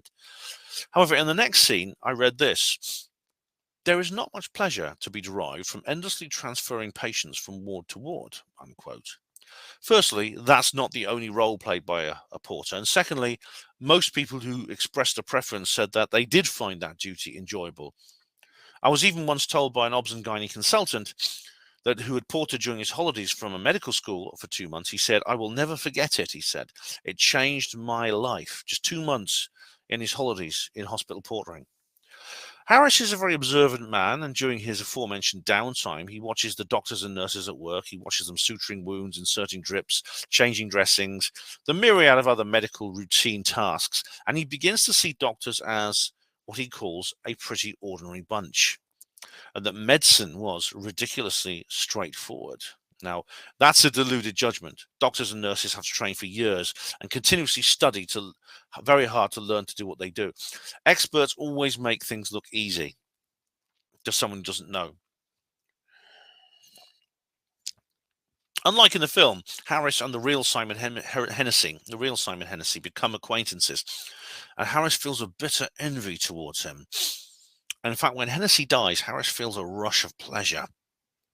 That's, of course, because Hennessy is this posh young doctor and Simon Harris is a porter. Harris is more than just a porter, though. He's kind of like a dropout from the same class as Hennessy becomes a porter. Now, one thing psychopaths are acutely aware of is social status, which is why psychopaths cannot endure the hospital portering life. Not many of them stay. There have been them, but they don't stay long. I mean, it's too lonely. It's too lowly, and there are too many people above them.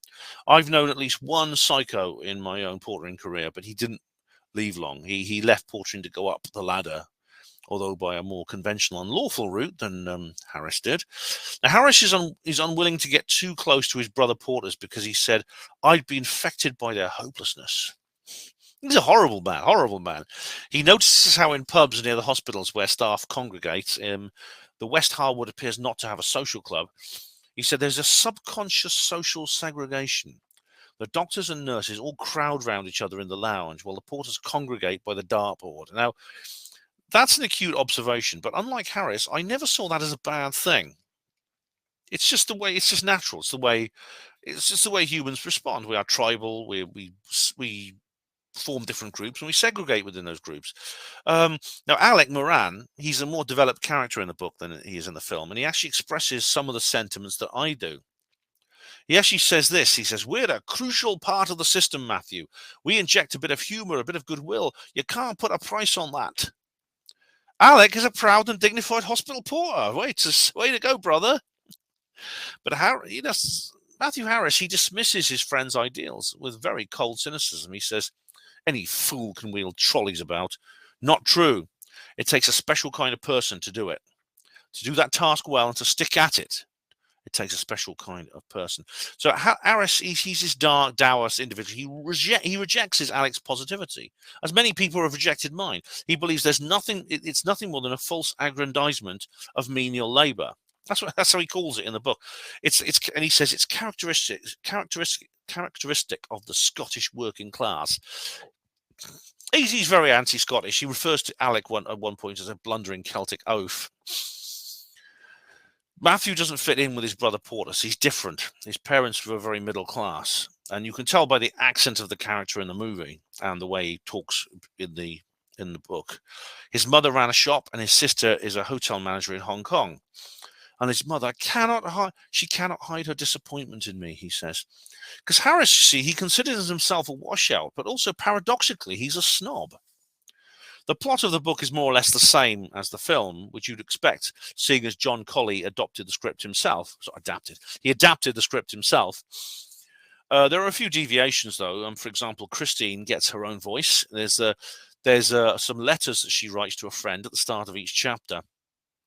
And Harris also first tries to kill Alec by running him over in a car, not pushing him off a cliff.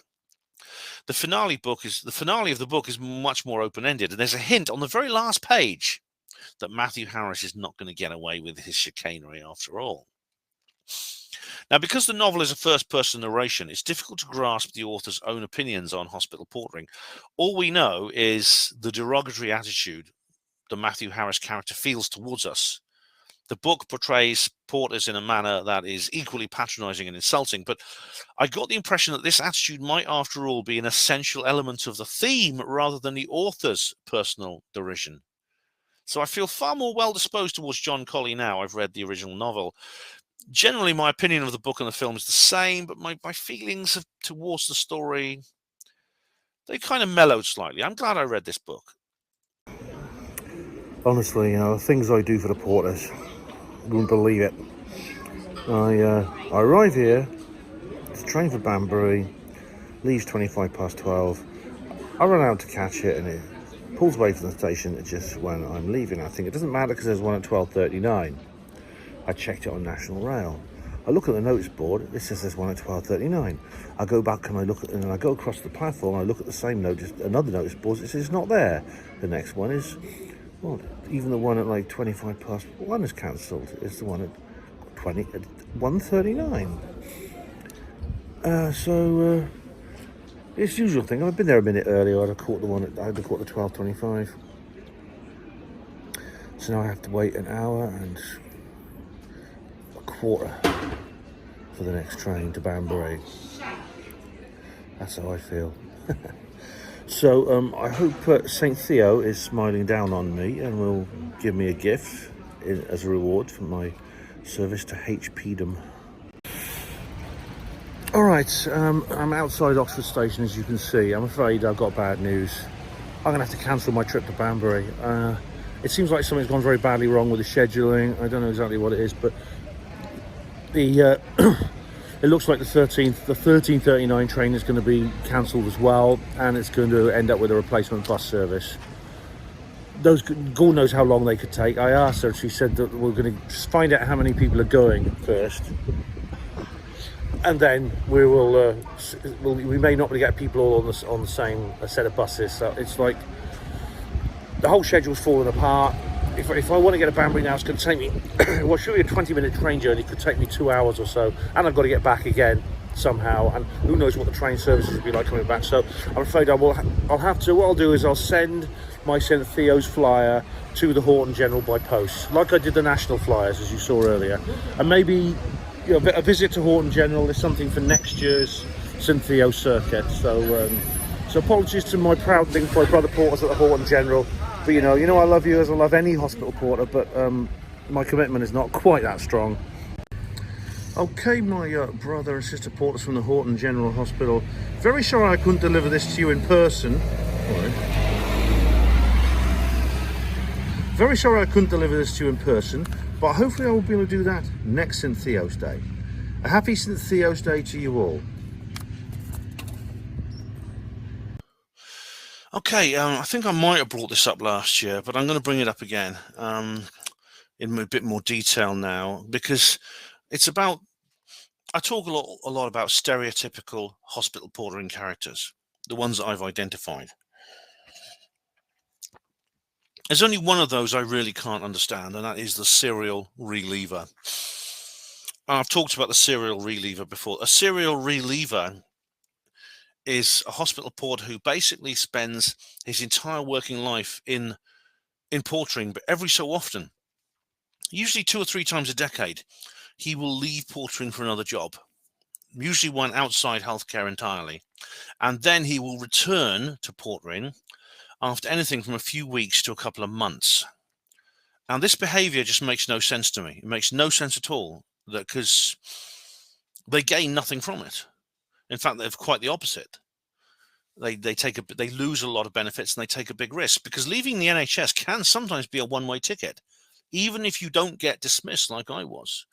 It is something that should never be taken lightly. You run the risk of not being allowed back in. Now, you may think to yourself, but I'm a good worker, they'll always take me back. If you say that, then that's a very naive thing to say indeed. The NHS does not care how good or bad you are at your job. As explained before, if anything, they despise you more if you are good at your job. If you are turned down for recruitment after reapplying, then it will probably be because you have made a personal enemy of somebody in authority, and who doesn't ever do that?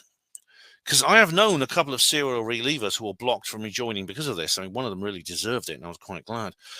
Another disadvantage of being a serial reliever is that whenever you leave, you break your service. Therefore, you lose all your long service benefits, your pay increments, for example. You have to start at the bottom from scratch.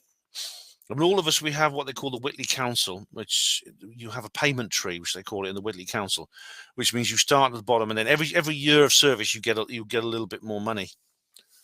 So when you reach the top increment, I think it's increment 9 in your grade, you then can't go any higher until you get promotion. But if you relieve, you just have to start again at the bottom. So you just start again at the very lowest increment, and you have to wait another 9 years to get up to the top increment. So why are so many porters serial relievers? I suspect it may simply, I literally think it may be virtue signaling at convention. They're willing to risk everything and sacrifice everything just to virtue signal at conformity. Peer pressure is one of the most powerful forces in people's lives. Now, the thing about hospital porters, if you look at our conventional image, we're not supposed to love our work. You can make enemies of loving your work. There's that book by Ayn Rand, I think it's The Fountainhead, where there's that architect, and they say he was this, he was that, he was other, but he made one fatal mistake. He loved his work. Hospital porters are like that. If we make the fatal mistake of loving your work, you'll get into trouble. You will make enemies. And some of us feel obliged to make gestures to show other people that we do not love our work, even if we do. And I've noticed that it's the need to suppress that love you have of your work for the sake of upholding yourself within conventional society. I noticed that serial relievers, they also engineer other persona displays along those lines. Because a lot of serial relievers are the kind of people who say, a job's just a job, mate. A job's just a job. You know what I mean? And then they stay their whole lives in hospital portering, but a job's just a job, mate. Yeah, I always joke with them. Yeah, you've been a porter. What? You've been a porter on and off for 35 years. What? You're in it for the money, are you? And they also, another thing they do is they always tell everybody all the time they are going to leave and they're looking for other jobs. Even right in the middle of their in the hospital portering phase of their relieving cycle, this sine wave of being in portering and out of portering, in portering and out of portering.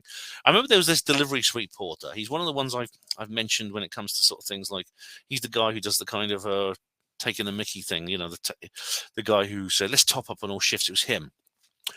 I remember he always used to leave a newspaper open on the lodge table at the jobs ads whenever he went off duty. He left this paper open, and the next port would come in.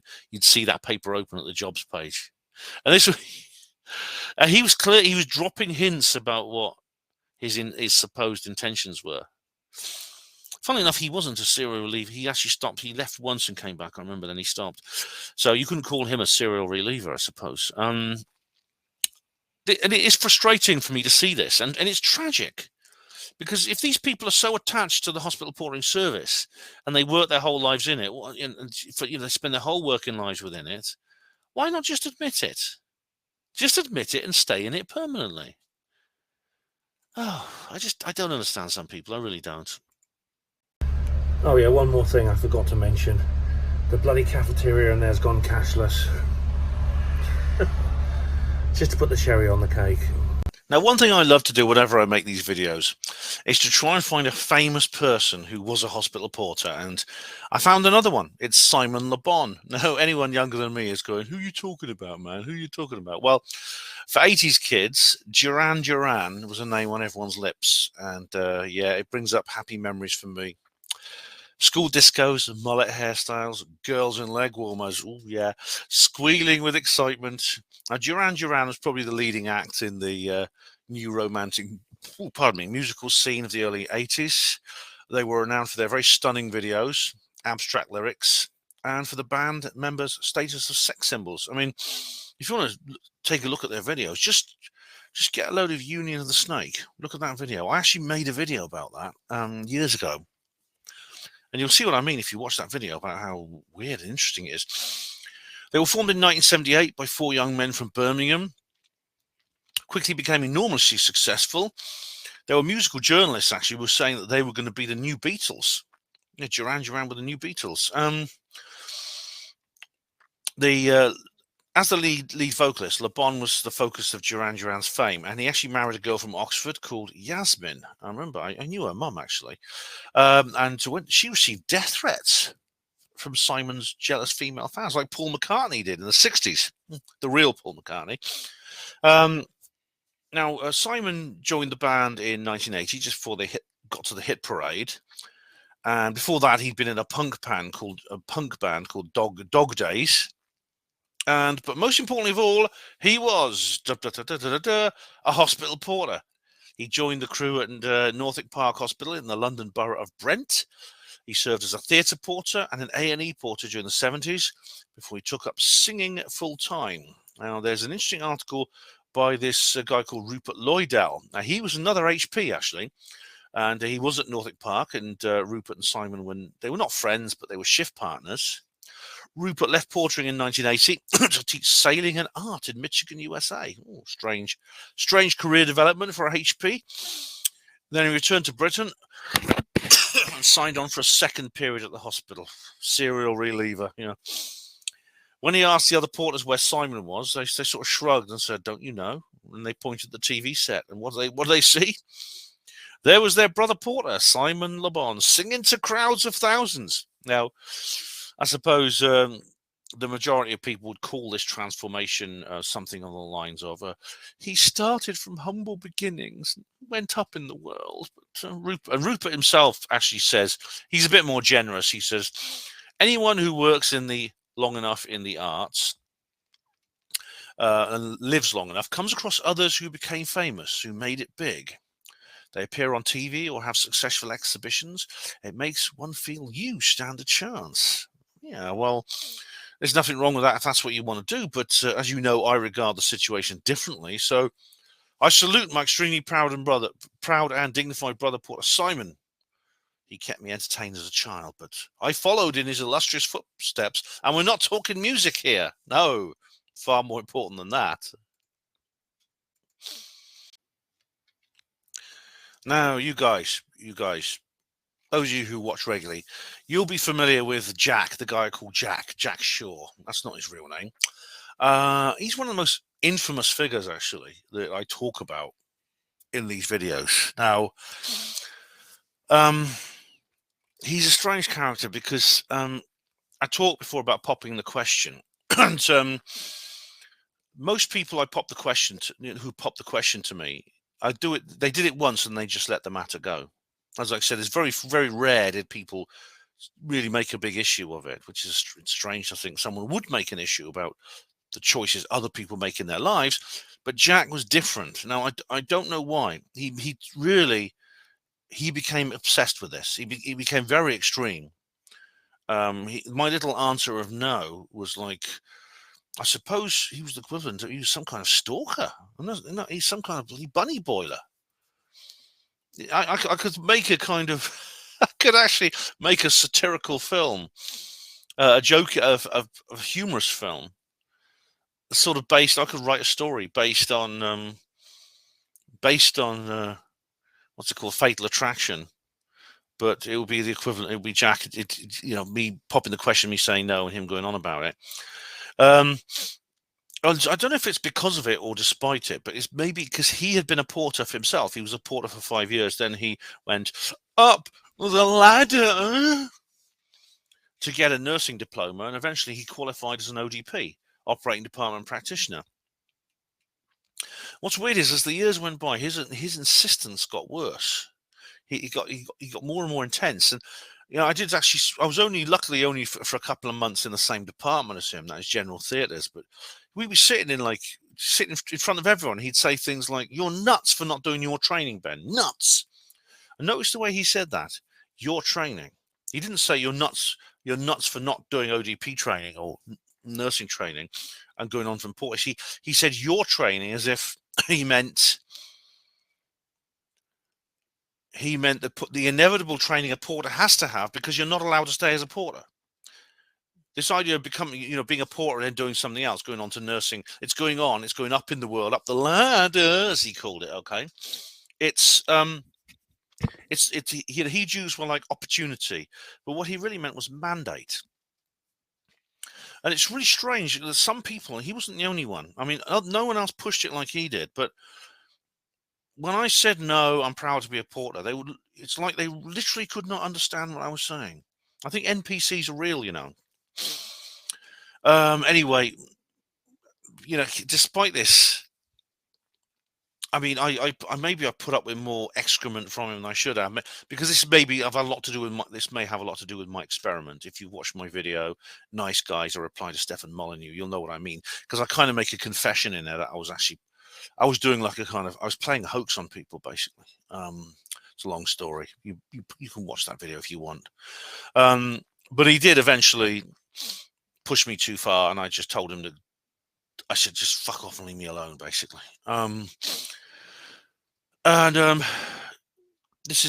What triggered this was, we were in the Britannia Inn. This is the pub near the hospital, and I was talking to one of my brother porters who just left. He left to become a theatre nursing auxiliary. He was, by the way, he was back. He was back as a HP within a month. Another serial reliever.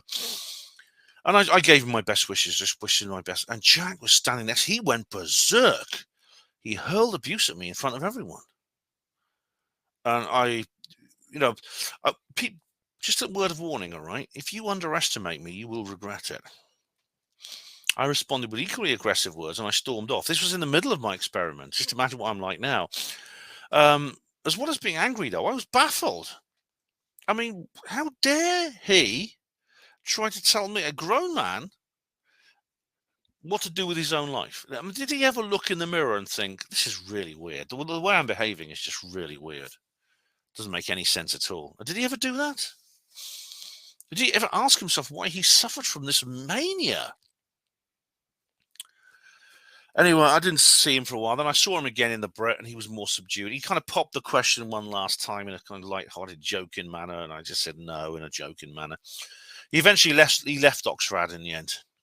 And then I heard he'd gone to a hospital in Southampton, and I never heard from him again. And that is until about 2 months ago, when I bumped into him. It was in this cafe in Oxford where I work, and guess who walked? Jack walks in. I've not seen him for about 15 years, but I recognised him. He looks a lot older. In fact, he looked older. He looked like he'd aged more than 15 years, but he looked about 30 years older. He looked really ancient. But we recognised each other, and I went like that. I turned my head away, but he still recognised me. He says, "Ah, Ben." And I smiled and went, "Hi, Jack. It's too late." And I returned his smile, but I was sort of bracing myself, because ever since my discharge, because Jack would have heard through the grapevine what happened to me. And I just imagine how he reacted to the news, because for him, this would be a vindication. This would be me receiving just punishment for my crime. The crime I committed of being different to him. The crime of refusing to obey the commands that he gave me, that he had passed, that he had pontificated over my life. I'd refused to obey those orders, and but you're supposed to obey. You have to do what I tell you to about your life. He must have been just overjoyed. He must have longed for the opportunity to meet me again, so he could gloat. So we exchanged greetings. I asked him what he was doing, and he told me about his current employment. He's at an orthopaedic theatre suite somewhere. I won't tell you where.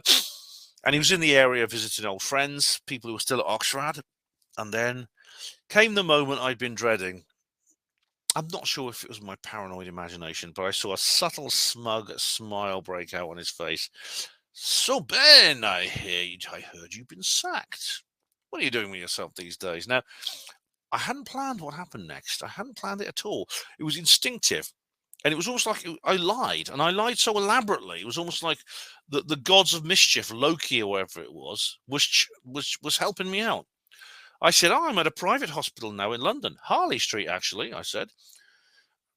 I still look back at it. I think back and I think how astonishingly automatic and elaborate my deception was. Jack sort of went, he flushed a little bit, like, this is wrong. This isn't what I expected. "Oh, how did you get that job?" he said. "How come they took you on after your discharge from the NHS?" And I said, "I won my appeal." I said, "I won my appeal and they took me back. But despite that, my life was tainted there. It was never the same again. So I decided to leave." And Jack was like this. His face fell. This was supposed to have been his moment of glory. And It all gone terribly wrong. He said, "Oh, which hospital are you at now?" And I says, "The plastic surgery group." Now, luckily, I'd just recently been speaking online to somebody who was a porter at the and knew the details of London's private medical scene, so I could bluff my way through. Or at least I knew enough to bluff Jack. And he says, "What's your job there?" And I looked down my nose at him and I gave a haughty chuckle. "You know the answer to that question, Jack." He paused. He says, "So you're a porter?" And I says, "Bingo." And anyway, he seemed in a hurry to get away after that, so he drained his coffee and he just buggered off. Now, you might think, "Well, Jack, Ben, why are you saying this?" Because he might see you and realize you fooled him. Well, I doubt it, because I'm pretty confident he doesn't know about HPANWO TV, and he doesn't watch this channel. And anyway, I waited 2 months before talking about it, so probably, I mean, I know some of you are going to say, "Well, Ben, that was nasty. You lied. You're not supposed to lie. It says in the Bible," or something like that. It's disrespectful to make up false tales about your own life. It's stolen valor. Being a Walter Mitty, but then again, how much respect did he ever show me? He tried to dictate to me what I can and cannot do with my own life. He talked to me as if I was a misguided child taking the wrong options at school, and he was a very benevolent uncle who was like helping me out. I'm a grown man, and he talked to the contempt he showed me was extraordinarily. He grossly violated my boundaries. He put pressure on me persistently and insultingly not to be my person, not to express my uniqueness. He desperately tried to turn me into a Jack Shaw Mark II. I do not owe everyone the truth, and I will not give people the truth when all they will do with my honesty is exploit it. I'm not above deceiving people when I believe it's justified and necessary. My honesty in my relationship with Jack, what would it be?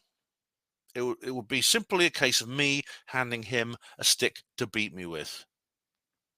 That's all it would be to him. He's not earned the right to my honesty. He deserves what he got. He deserves to be tricked. I'm not ashamed of it, and I'm glad I did it. All right, so the final segment in this studio section of this video refers to somebody rather unpleasant. What happened was, it happened a few years ago. I was at work doing my outdoor work. I was working for as I told you, I worked for an old lady who it was actually not the same old lady, but I did work for another old lady doing shopping for her, like I did the one where do you remember that one I had missing time? It was a similar job to that, and I was working for this old lady doing her shopping for her. And along comes this woman I recognized, a woman. I'll call her Shirley, and I actually can't remember her real name. She did give me her real name, and I can't remember it. But this is a lady I'd known long ago, because she actually started work at Oxford in 2006. Now, she joined as an administrator for Carillion, the infamous company. Used to be the biggest company in the world you never heard of. Then, of course, everyone heard about them eventually, didn't they? But they weren't very famous, but they were everywhere. So she was part of this influx of Carillion people who, when they came in to take over the facilities and then management of the facilities, this made her one of the plank owners, so to speak, of this very prestigious contract. And she was someone I never liked. She was a rather snooty and smug young woman. And she always seemed to return that same feeling. She was, I didn't like her. She didn't like me. She didn't like many people, actually. At least, I don't know if she liked anyone. I know she was very unpleasant to everyone, at least if they were beneath her in the hierarchy. If they were above her behind the hierarchy, she used to be so toadying. Despite this, she greeted me warmly enough, and she said, "Hello, Ben." She asked me how I was, which I thought, oh, maybe she's left Carillion, and this is when Carillion was a thing. And all that corporate bitchiness has drained out of her. Well, that was a lot to hope for, and it wasn't too much to hope for, because then I realised it hadn't, because firstly, she'd not left the company, and then she boasted very lavishly that she'd just been offered a posting to Thailand. And she said, oh, yeah, I've just got a posting to Thailand, you know. And I thought, oh, right. I said, okay. I nodded. Because Carillion basically got a contract with the Thai government and a company over there to build a motor racing circuit and a hotel complex. There's basically a hotel and leisure complex and a motor racing circuit. In fact, they had a deadline to finish the job in time for the Thai Grand Prix. And she says, ever since I joined Carillion, she says, I've always wanted to work in Thailand. I'll be over there for 18 months, you know, Ben. A big salary, all expenses covered, nice apartment. Well, they're going to give me. And I think she went on about, you know, oh yes, I'll be going to go to the beach at weekends. I'll be, you know, and all these other things. And I thought, oh, blimey. And she went on for a few minutes, and I got the distinct impression she was lording it over me. And that was actually a very, very good impression, because then she looked down at these shopping bags I was carrying, and she sort of she rolled her eyes and said wistfully, you know, that could have been you, Ben, you know, could have been you. You could have done what I am now. I was a junior admin officer when I started out at the Radcliffe contract. You were a basic grade porter. I worked hard. I climbed up up the ladder. You could have done the same, you know, Ben. You could have done it. If I could do it, so could you. And I was just really pissed off by now. I was insulted, and I was tempted to say a few more things like, yeah, you worked hard, but you also kissed a lot of ass, and no doubt did some other things I won't mention. Because I think she deserved it, because she was essentially giving me, this was the internal sort of facilities equivalent of popping the question, wasn't it? It's not like, oh, why? Could you want to be a nurse or paramedic or something like that, like Jack? It was, oh, do you want to go further within the company, man? Do you want to go further in the company? The bloody I was never employed by the company. I was never employed by Carillion. I was seconded to them through their management structure, but I was an NHS employee.